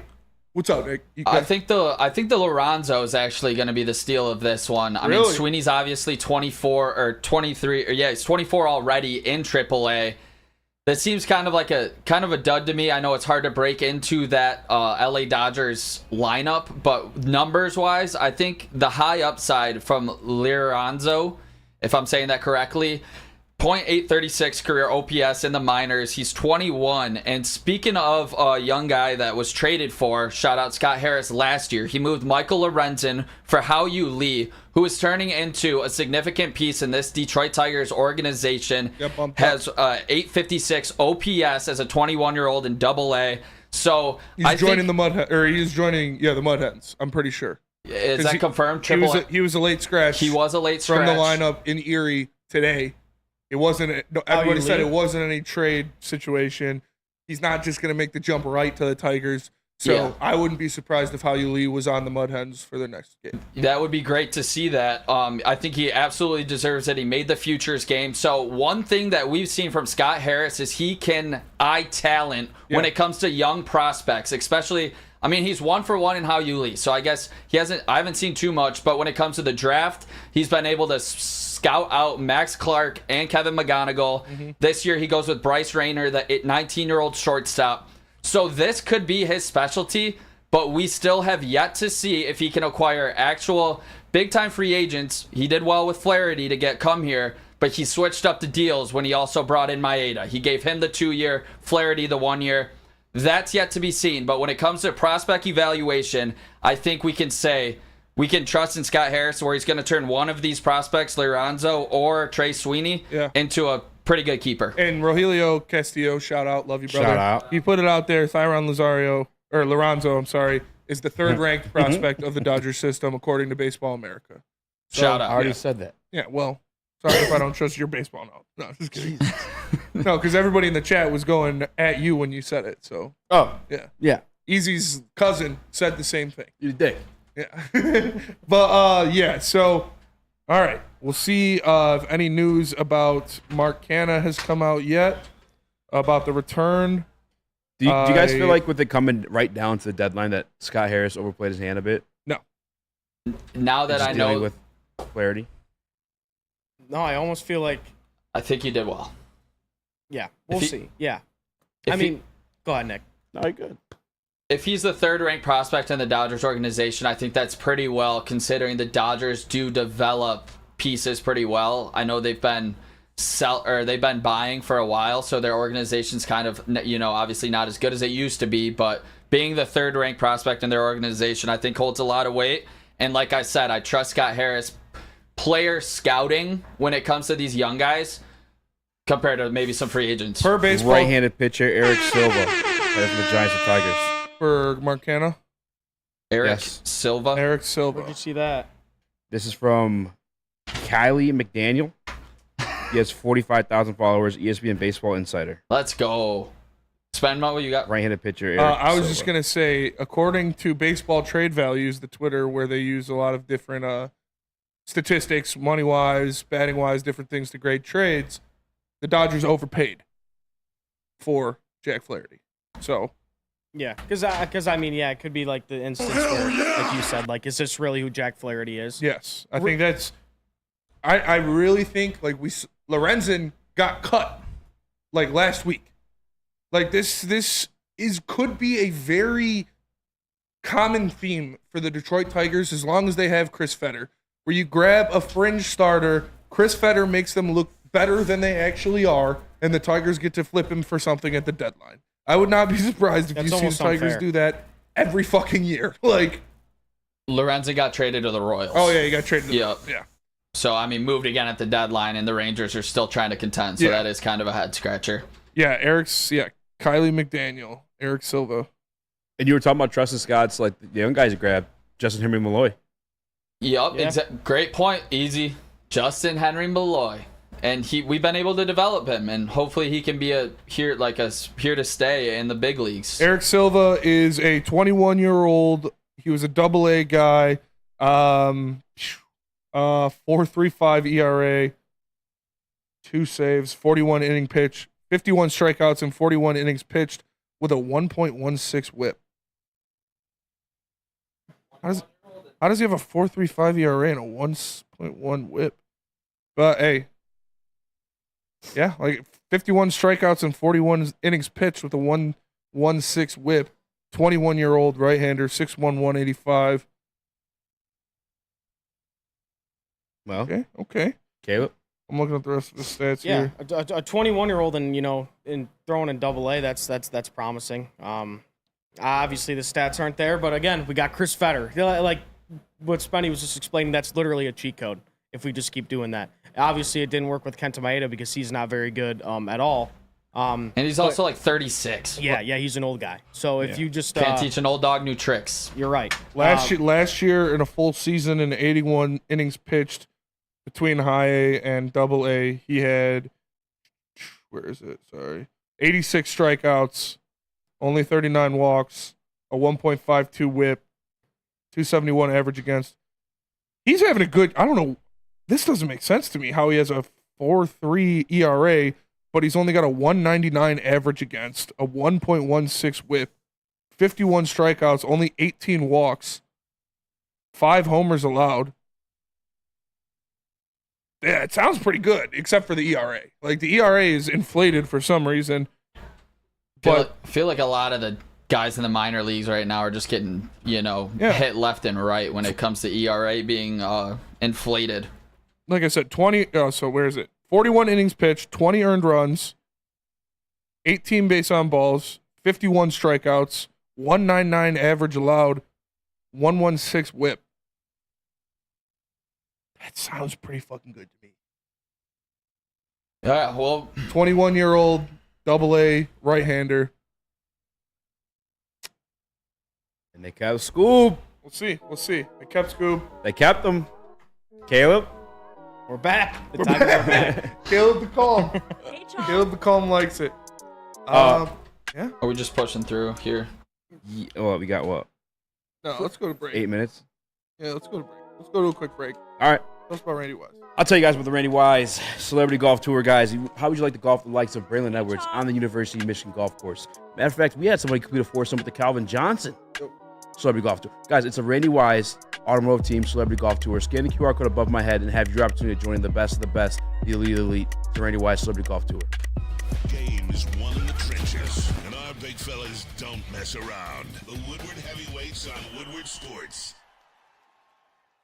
Stop searching for a vehicle and start finding one. Les Stanford Chevrolet Cadillac makes it easy. We harness the power of multiple dealerships and own the biggest selection of GM brands in the area to get you the car you need. With the Les Stanford Group, you'll have access to 4 different dealerships, providing you with more makes, more models, and more choices. We're connected to more than 1,000 vehicles, and with so many high-quality CPO vehicles available, you'll find new car quality at pre-owned prices. You can start and end your search at lesstanford.com today. Let me just say, I love Planet Fitness. Trying out Planet Fitness and dang, they got lots of equipment. Not me getting a Planet Fitness membership just for the 24-hour perk. Listen, the PF Black Card is worth every penny for this hydro massage. I'm a new man. Did y'all know that the PF app has workouts you can do at home? Cheapest therapy I can find is Planet Fitness. All the benefits, all for less. Planet Fitness, big fitness energy for all. We don't like to brag that we are the toughest sports network in Detroit, but we do have a guy named Darren McCarty on our side. Woodward Sports. Soroki's Crispy Chicken and Pizza is popping up all over Michigan. Locations are taking over. They just opened one in Madison Heights. Make sure you go in there. Try their delicious chicken, New York pizza, and the best biscuits in the game. I just had some today. Shout out to Jesus. But if you want to find a location near you, go to Sorokis.com. Soroki's, now that's crispy. Soroki's. What up, there? Welcome back to World Heavyweights Live on WorldSports.com. I'm Eazy, joined by Spimo Rax, Uncle Pete, Nicholas Koloff, Microwave Mario, and also Caleb the Calm, Caleb the Cool, most importantly, Caleb the Colorblind. Because he don't see no color. Yeah, so Silva has an 11.1 strikeout per 9, and AA opposing batting average against is 191. Yeah. That sounds pretty good. I like it. I feel like you can, especially because we haven't really seen, Feder take someone that young, you know what I mean? Like start from the beginning, if that makes sense. Like we've seen him turn guys like Jason Foley around and Tyler Holton, like guys like that who, are 27, 28. We really haven't seen him take like a 22-year-old and from the beginning and turn him into a great pitcher. So maybe that's kind of their plan here. And we're going to see it with Jackson Jobe, so that's going to be cool. But real quick, really fast, we need to shout out Jack Flaherty, because what he did, he had coming off a arm injury and just not being very good. He had that 1 year where he was very good, but he was kind of just a flamethrower. Didn't really know where the ball was going. His slider was good. Moved around the league, got hurt, didn't have good years, and comes here and realizes that he has to change basically everything about himself as a pitcher. And the velocity went down, but the strike throwings went up. The slider was great, and he was almost like an ace B for us, if that makes sense. Scuba was the ace, but every time Flaherty took them out, I felt confident we were going to win. Shout out Jack Flaherty coming here on a prove a deal and throwing lights out. I'm definitely going to miss you. And I wish we were a little bit better so you would have been here, in the future. Yeah, shout out to him. Shout out to Mark Cannon as well. Shout out Mark Cannon as well. Two guys that came in here this year. They went to a team that was awful, that was going nowhere, and they made the best out of it, and we got returns for them. So, yeah, Jack Flaherty was fun to watch this year. His pitching performances were always exciting. He was electric when he was on the tit. He was striking out people at the best rate of his career, and wish the best for him. Hate the Dodgers, so I hope he doesn't win the World Series, but thanks for your service. Thanks for the return, and hopefully these guys are working out. To that point, I actually hope the Dodgers, I would rather have the Dodgers win the World Series than the Orioles. That's where I'm at. The Orioles don't want to give up shit for their top prospects. They don't want to go after high upside arms. And the Orioles aren't going to win the World Series. I know. Yeah. They went after two guys that have over a 4.1 ERA to try to fix their pitching problem. Yeah. That's what they go after because they can always sell hope. They didn't want to start, the expectations they didn't want the expectations to get too high. I hope the Orioles absolutely choke in the playoffs. That's where I'm at. They are my new number one hated team. Why? In baseball. Because they didn't want to sell any of their top prospects to the Detroit Tigers. And I am extremely petty, and I will stick to that. Well, did they give a lot for Rodgers? No, like they more gave, than expected. No, they didn't. They gave Norby and a different outfielder Norby is a good prospect, but he's not one of those top three guys. And I think to have that kind of offense and offensive firepower and to not go after a top tier pitcher, I think that completely screwed over their fan base. But you can always sell on upside, which we've seen with a lot of teams. And shout out to Rogelio again. I'll put a tweet out there. Eric Silva throws 5 pitches, a 2 and 4 seam fastball, a slider, a change, and a curve. Drafted out of high school in 2021, and 51 strikeouts and 41 innings of work out of the bullpen in AA this year. So, got a good arm. We've seen Feder do better with worse. So, we'll see what he can do. Seems like we got 3 solid arms between. Sorry. I just want to say, all you guys in the chat saying, "Oh, that was nothing. Eric Silva sucks." You are the same people that saying Mark Canna is awful. Mark Canna is nothing. Mark Canna sucks. So if you think he sucks so bad, Were you surprised at the return? Like, you can't have it both ways. You guys have been saying in the chat for months that Mark Canha is a bum, and then you got a guy for him that you don't think is good. Sounds about reasonable to me. Yeah, I mean, that's a great point. Go ahead, Nick. Just real quick, DNC says, Nick, what the hell are you spiteful for? Didn't you want to keep Scooble? Yes, I wanted to keep Scooble unless we got the absolute haul. And that's where I'm at. I hate owners that don't go for it. And that's my mentality, and I will always have that mentality. Shout out Chris Ilitch. We're in this position because he didn't want to spend in the offseason. That's why we have another deadline of selling instead of buying and actually competing for a wild card another year later, which pisses me off, honestly. But how soon do you think they can compete? Because how do you feel about them? Because you want to keep Scooble. I think they need to buy. I mean, at this point, I would say a legitimate pitcher and one or two bats in the offseason to help develop with these young players that we're bringing up. Obviously, the leader in our clubhouse for pitching and hitting when it comes to our prospect pool is a future, hopefully, superstar Max Clark, and hopefully a future Cy Young contender in Jackson Jobe. So you have two potential guys. Now you need to help those guys out by getting proven veterans that are playing at a high level, and that's what this ownership needs to do. So we are in the position that the Royals are in right now, or that the Twins are in right now, and they're actually competing for a wild card. And to be honest, I wouldn't even be thrilled with just the wild card. I'm trying to go for this goddamn division. Yeah, I mean, Dodgers fans are saying they got fleeced, by the way. The Dodgers got fleeced? Yeah, I'm sorry. No, Data Brown got fleeced. I apologize. Yeah. Okay. Let's go to break real quick. We'll come back. Maybe talk some Lions. Maybe talk some more Tigers. Easy, tell us about Swiss. I'll tell you about Swiss Insurance, guys. It's the best insurance in the business. Whether you're insuring your car, your home, your house, your body parts. Marcus Insurance is the best place to go. That's 313-530-1698. That's 313-530-1698. Or email them directly at mark@swissinus.com. Game is won in the trenches, and our big fellas don't mess around. The Woodward Heavyweights on Woodward Sports.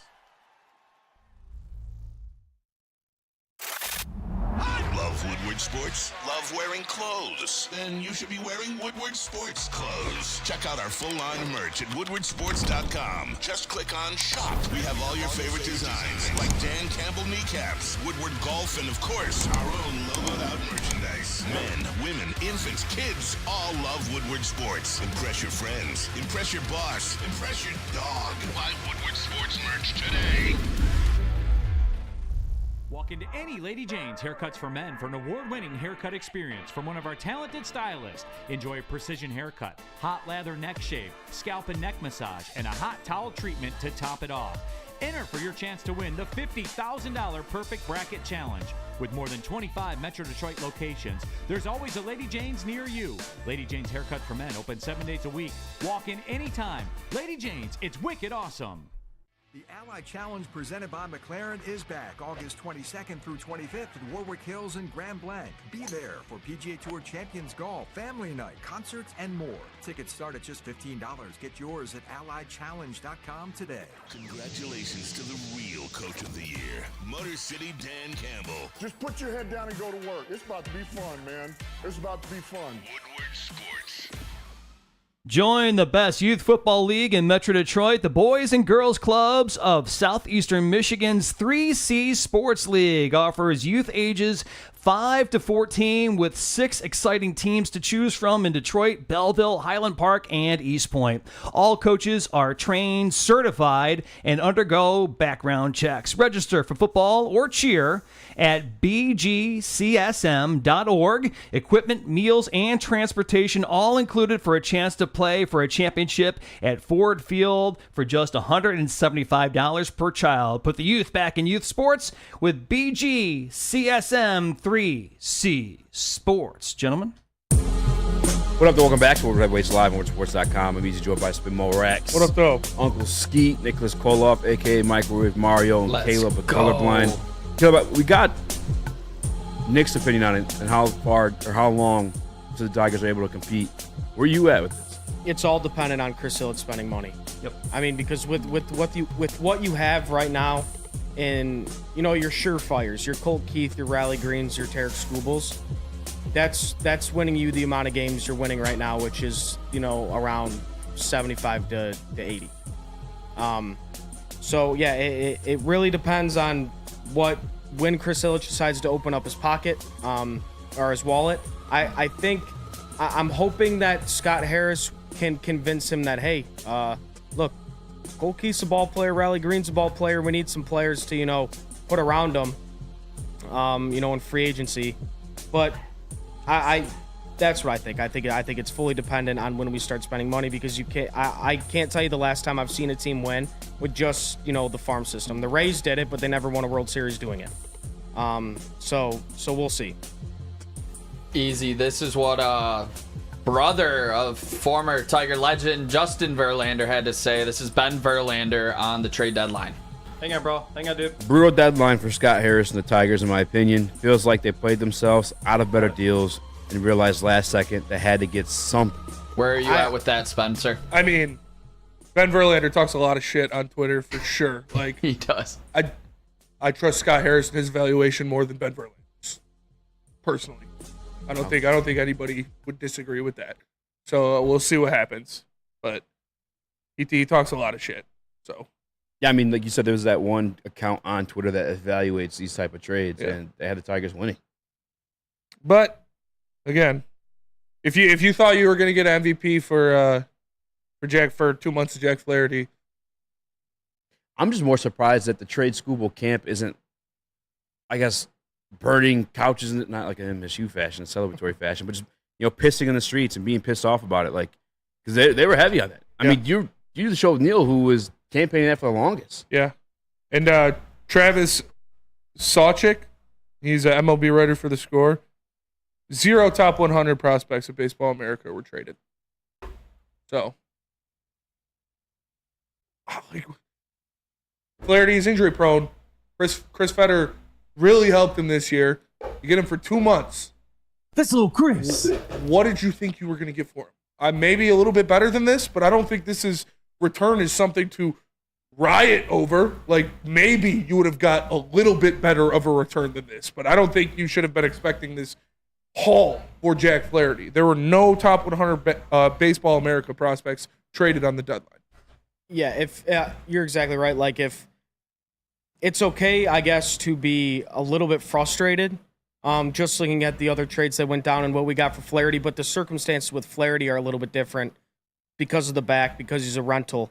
But yeah, it's hard to watch a guy basically be one of the better pitchers in the AL for, the first half of the year, and then trade him away for, 2 prospects. Maybe Trey Sweeney's kind of a name because he was a first-round pick, but kind of 2 prospects never really heard of. But look, we'll see. It's hard to trust our hitting development, in the minor leagues, but we'll see. We'll see. The reason I think I'm a little bit upset is because I would have liked to be in a position where keeping Flaherty was an obvious move, if that makes sense. I agree. That it's is just another sad trade deadline for the Tigers. It is. I understand that a lot of it is from, like, not wanting to be here again and not wanting to do this again. And them, Chris Ilitch coming out and saying the rebuild was over 4 years ago.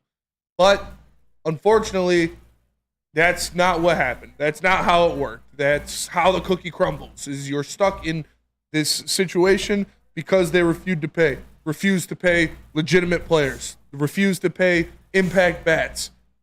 What do you want them to do? You want them to hold on to these guys? You want them to magically make Jack Flaherty more appealing to other teams when he only has 2 months of control? Like, I don't hate the return. I don't love the return, but it does just suck being stuck in this vicious cycle of mediocrity that the Tigers have been in.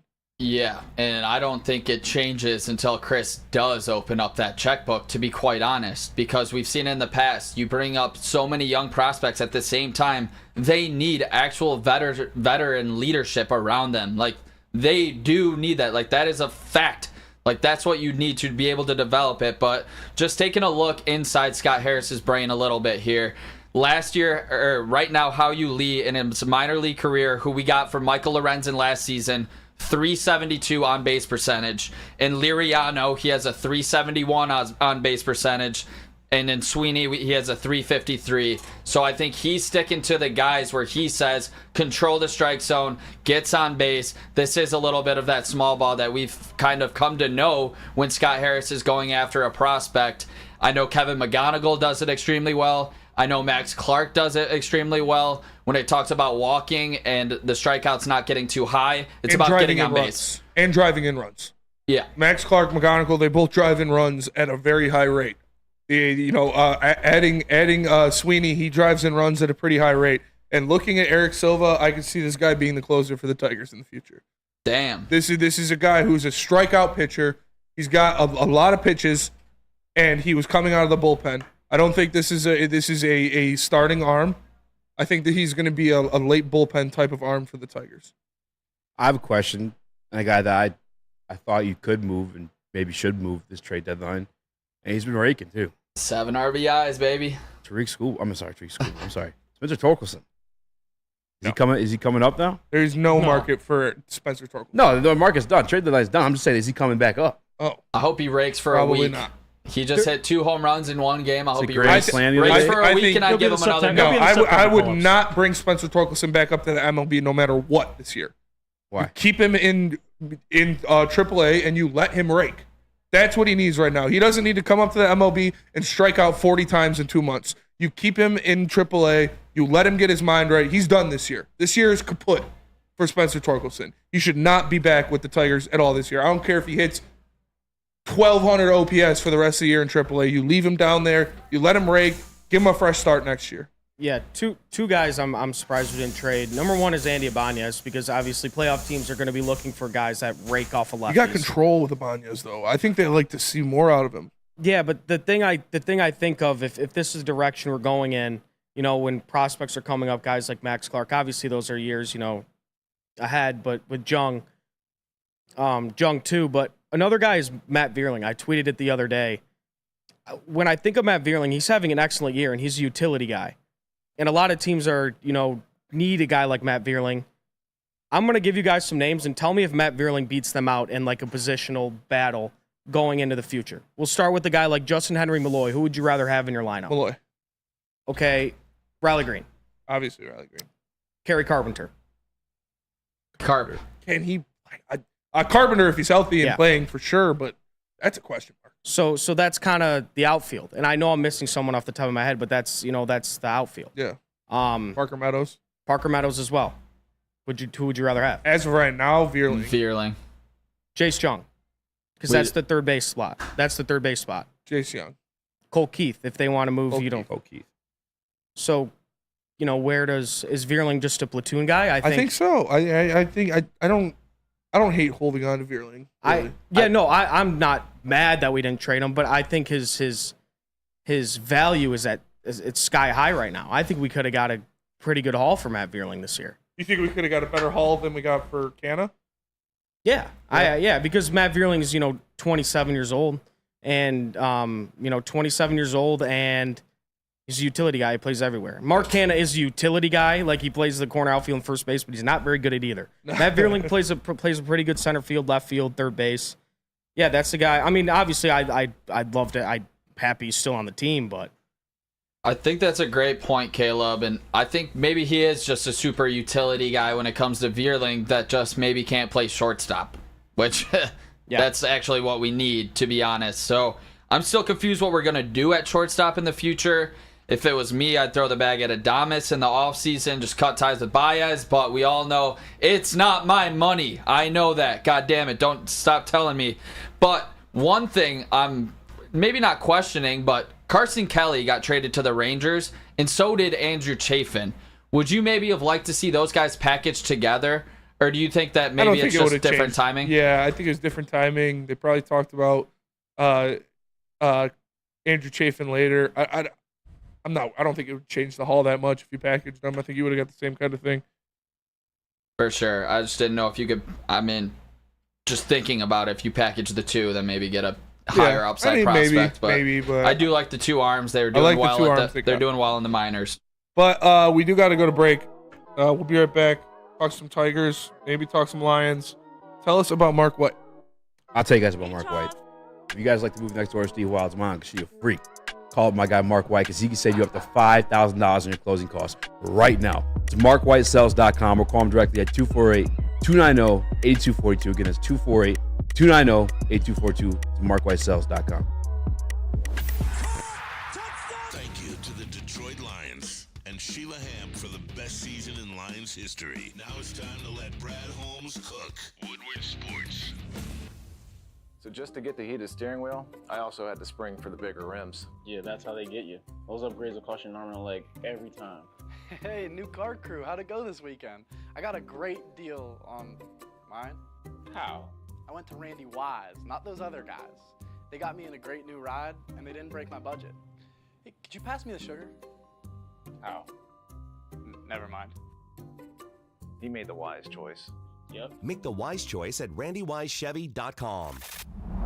Love Woodward Sports? Love wearing clothes? Then you should be wearing Woodward Sports clothes. Check out our full line of merch at woodwardsports.com. Just click on shop. We have all your favorite designs, like Dan Campbell kneecaps, Woodward golf, and of course, our own logoed out merchandise. Men, women, infants, kids all love Woodward Sports. Impress your friends. Impress your boss. Impress your dog. Buy Woodward Sports merch today.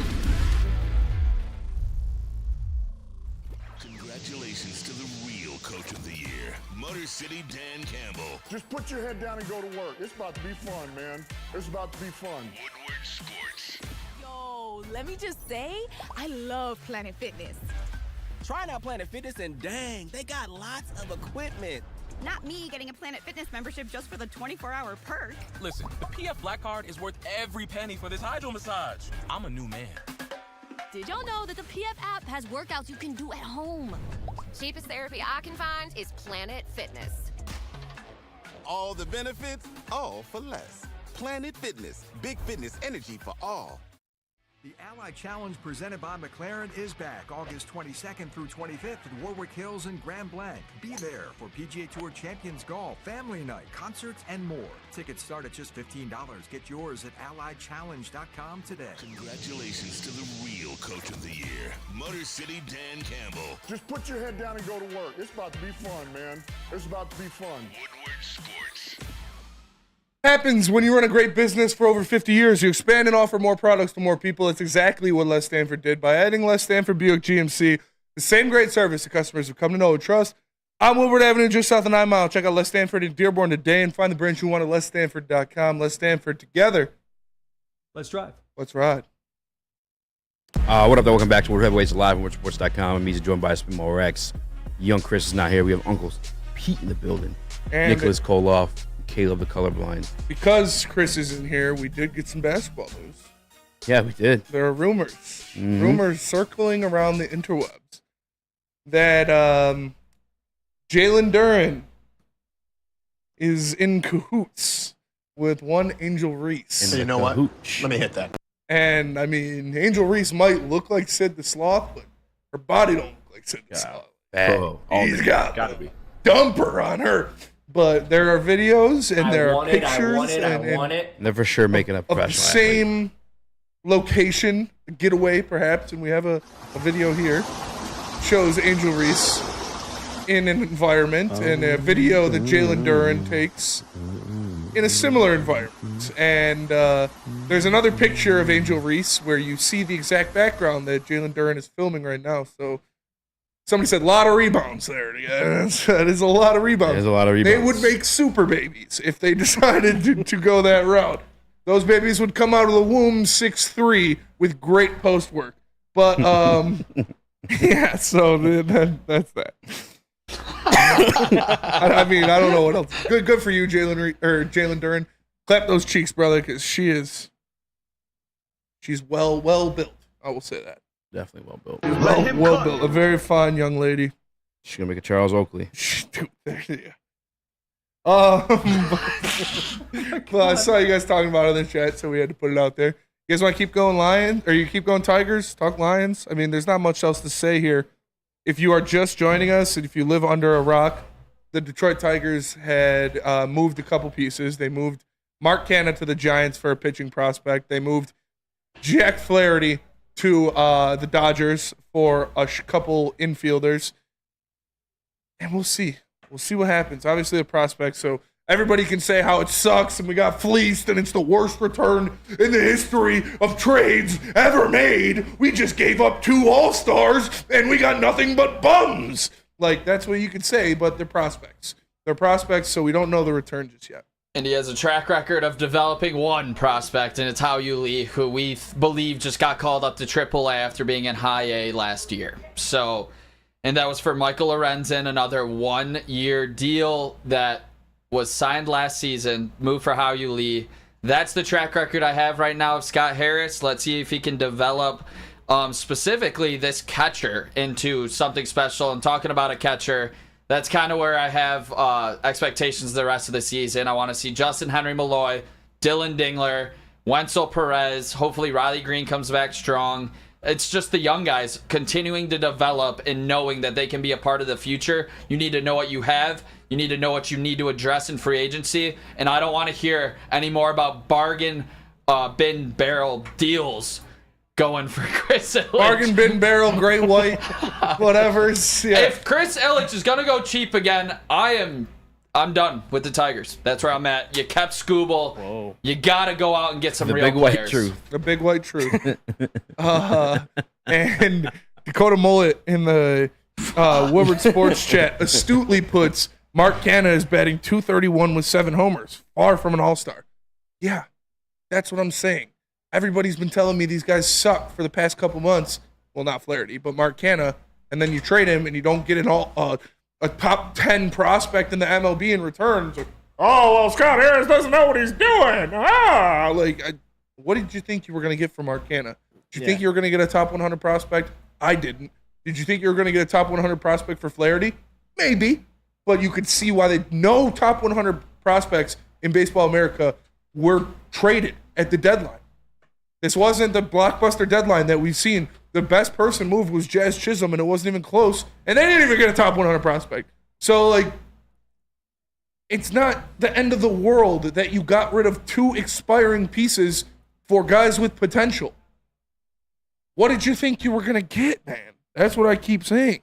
Yeah, kind of closing statements here on the deadline. Look, Scott Harris traded who we needed to trade.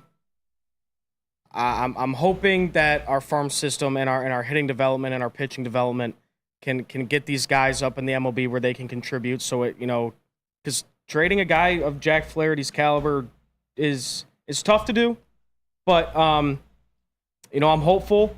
I'm not gonna sit here and bitch and whine and everything, but we'll see what happens here. And we've said it a million times. Chris Ilitch, you kept Scooble.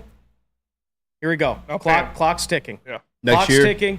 Now you got to pay him, and you got to buy players in the offseason. Mm-hmm. Next year, deadline of the Tigers buying or selling. Next year? Yeah. Selling. What? Oh. Yeah. Nick? Next year's trade deadline, Tigers buying or selling? If they're selling, I'm out. Yeah. I'm going to America myself. Tigers are going to sell at the deadline next year. Oh, they're selling.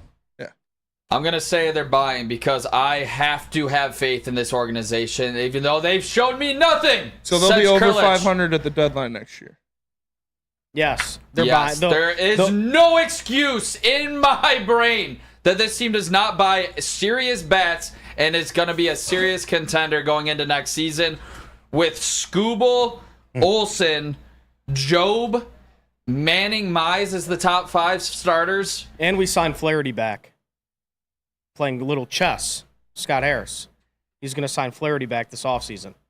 If you you obviously kept Scooble. Yes, they're gonna be buying at the deadline. There are 2 ways for the Detroit Tigers to get out of this loop of mediocrity. One would have been to trade Scooble for insane prospects. They didn't do that. I'm fine with that. That's cool. I love Scooble.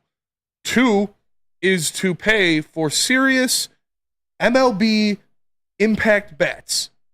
Multiple of them. Not one. Not bring in one guy and not bring in 3 guys that can't hit over 250. I'm talking about signing 2 impact bats to over $150 million deals. That is how you won't be a seller at the deadline next year. Chris Ilitch is not going to do that. The Tigers will sell at the deadline. Pete? I agree. Spenny just said it. There's nothing else I should say. He's correct. There's only two ways you can get out of the whole mediocrity, and that is to get top flight prospects for your best players or to spend a lot of money. And Chris I has not proved he's going to spend that cash. Yeah. And right now, he owes $400 million. The one time that he went cheap when it came to a real shortstop positional player, he went cheap with the Javi Baez deal. People want to give him credit for signing a Javi Baez. There were multiple other shortstops that went for a higher price range. Carlos One Correa. of them has a World Series. like Correa. One of them's an All-Star in Carlos Correa. Yeah. He went cheap with Javi Baez. So when you want to say, oh, he spent money for Javi Baez, he spent the cheapest shortstop deal, and you got the worst effing shortstop. So I don't want to give here any credit about how he opened the checkbook for Javi Baez when he should have, wrote out that bigger check, and the Tigers wouldn't be where they are right effing now. Correct. Where's Carlos Correa? Oh, All-Star. sorry. He's on your rival. And didn't he sign for less because it's a lesser commitment too? Yeah, it wasn't. But ultimately, the money ended up being signing another deal after. But but I'm saying he could have still signed short term. And the other shortstop, he signed with the rival. It's not like he signed with anybody. He signed with the rival for the Tigers in this division. I love the division last year. I remember the lunch picture like it was yesterday. Yeah. Oh my God. And everyone was, it's happening. Yeah, I don't want to hear anybody give Illich credit for signing Javi Baez when he didn't sign the right shortstop. The credit for signing Javi Baez is you're an idiot. That's the credit for signing Javi Baez. You signed statistically the worst player in baseball the past 2 years in a row. And you had the opportunity to pay. And when you showed that when you came up and said... Javi was the worst statistical baseball player 2 years before we signed last year and this year. Okay. He's the worst player in baseball. I would say. You have a guy, you told us that the rebuild is over. You came on air and you told the fans the rebuild was over. And the first move you did after that was cheap out. So now, while we're still rebuilding, if you expect me to believe him to actually spend money, I have some snake oil to sell you. It's not going to happen. And the only way for them to be over 500 next year at the trade deadline, which have a in my mortgage mind for you. would make them buyers, is to sign 2 impact bats, and they're not going to. It's just what happens. That's perfectly said. We do got to go to break though. Pete, tell us about merch, please. No. Well, not. No, actually, I have a pretty cool thing once I find the merch. There it is. I got my alert today that my new Boot 'em Kids t-shirt is waiting for me when I get home. So you can head to shop.woodwardsports.com like I did and get yourself a Boot 'em Kids t-shirt. Also get the Woodward Sports Tigers. You can get the Stoke Not Scared t-shirt as well. Head to shop.woodwardsports.com and load up. We'll be right back. Game is won in the trenches, and our big fellas don't mess around. Walk into any Lady Jane's Haircuts for Men for an award-winning haircut experience from one of our talented stylists. Enjoy a precision haircut, hot lather neck shave, scalp and neck massage, and a hot towel treatment to top it off. Enter for your chance to win the $50,000 Perfect Bracket Challenge. With more than 25 Metro Detroit locations, there's always a Lady Jane's near you. Lady Jane's Haircut for Men, open 7 days a week. Walk in anytime. Lady Jane's, it's wicked awesome. Yo, let me just say, I love Planet Fitness. Trying out Planet Fitness and dang, they got lots of equipment. Not me getting a Planet Fitness membership just for the 24-hour perk. Listen, the PF Black Card is worth every penny for this hydro massage. I'm a new man. Did y'all know that the PF app has workouts you can do at home? Cheapest therapy I can find is Planet Fitness. All the benefits, all for less. Planet Fitness, big fitness energy for all. We don't like to brag that we are the toughest sports network in Detroit, but we do have a guy named Darren McCarty on our side. Woodward Sports. Attention sports fans, don't miss out on expert sports injury insights with Dr. Jeff Pierce of Michigan Sports and Spine. Join Dr. Pierce every Tuesday during Big D Energy and Thursdays during Ermanni and Edwards, where he offers top-notch injury advice. Trust the guy that DMAC trusts. Dr. Jeff Pierce is here to keep you in the game and performing at your best. For more information, visit MichiganSportsAndSpine.com or call 248-426-9944. And for Dakota Mullet in the Woodward Sports chat saying Baez was amazing, before we got him. What's not front? Javi Baez has had one amazing season. He was an all-star twice. He had one season where he was a really, really good player, and that was in 2018. Other than that, he has been average to below average at the dish, and his defense has taken a hard fall off the table. Like, I don't understand where the Javi Baez's amazing thing has come from. He had a good stretch of years, but really 3 above average seasons in his entire career. And one of them, he was amazing, but that was in 2018. So, no, he was not amazing right before we signed him. He was amazing for maybe I'll give you 2 years in Chicago, but that's it. Yeah, there's you can't justify that contract whatsoever. No. Like me and Nick said it at the break. Yeah, he had a decent year with New York before we signed him, but he was trending in the wrong direction. He was striking out more and flipping off fans. Yes, he did. That's the guy that you bring in to. And he struck out 184 times that year, which led to MLB. Yeah, that's the guy you signed the big contract to instead of actually gearing up for a shortstop of the future like a Corey Seager, even a Marcus Semien, who they moved to second base, who rakes for the most part. I mean, this season a little bit down, but and then Carlos Correa. It's like this team, this organization would be in such a different place right now if they went and ponied up the cash for one of those players. Real quick, if you guys want to camp tomorrow, I don't know if I have tickets yet. I saw someone email me some and then took them back. I don't know who that was. It was my work email too. Shout out to whoever that was, but send them back. I'd love to go. If you guys have extra tickets, hit me up. If you guys want to talk more lines, I'll be live with Dose at the end of the night from 8 to 8:30 or 8:30. I'm not sure, but within the 8 o'clock hour, we'll be live talking Detroit Lions. Definitely lots of stuff I still like to get to. But real quick, Spenny, 2 questions. I got a baseball one or a football one. I'll let you pick. All right, football first. Football? Golf. I'm sorry, Jordan Love. Ranked over golf top 100. Reaction. Yeah. I mean, not too crazy. Players know that when he went out there and showed you, when you're looking at it, when you're seeing it, what Jared Goff does isn't sexy. It's not flashy. He just goes out there and takes care of business. Jordan Love is much better off-platform throws, weird arm angle throws, things that stand out on tape that players like to see. So I don't care who's higher on the top 100. I care who's playing later into the season. In the Super Bowl. It's going to be our guy. Yes. JG. Shout out. Shout out, gun guy. Take your pants off. What's the bullpen look like now? The lineup. Tyler Holton. Yeah, you got That's Tyler my dog. You got Foley still. Maeda's going to be in there. Are you talking about this year? Yeah. Maeda, guys, we're forgetting. Oh, Maeda. yeah. Oh, can't wait, dude. Locked in. Yeah, he's not very good. How'd Dingler do? He did an RBI double. That ball was pissed on. Yeah, he roped that ball down the left field line to 2 RBI double. So he didn't play today. It was like 106 off the bat. Yeah. I have high hopes for Dingler. I think he finally found his stride. He's 25 now, and it took him a while, but I have really high hopes. I said in the group chat yesterday, next Buster Posey. That might be a little bit of a stretch, but I'm allowed to have high expectations for my team that I love and will die for, the Detroit Tigers. Yeah, Dingler's got a great arm behind the dish as well. Yes, and I think if he can rake, I mean, obviously Jake Rogers, he gets hot for little stretches, but I just don't believe he is the, catcher for the big league team where it comes to an everyday catcher. I think it should be a guy like Dylan Dingler who can actually produce season round or all season long compared to Rogers when he goes into extremely big slumps. Charles McClain, I would love that. He said, mailbag, does Sweeney report to Detroit and make his debut tomorrow for the Tigers and send Kreidler back to Toledo? He should. Yes. Kreidler is a fucking trash can.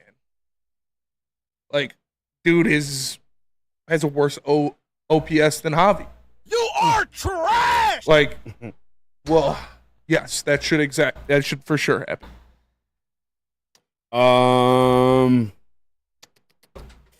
I guess we could save that one for tomorrow. I saw one on Red Wings. Shout out the away fan.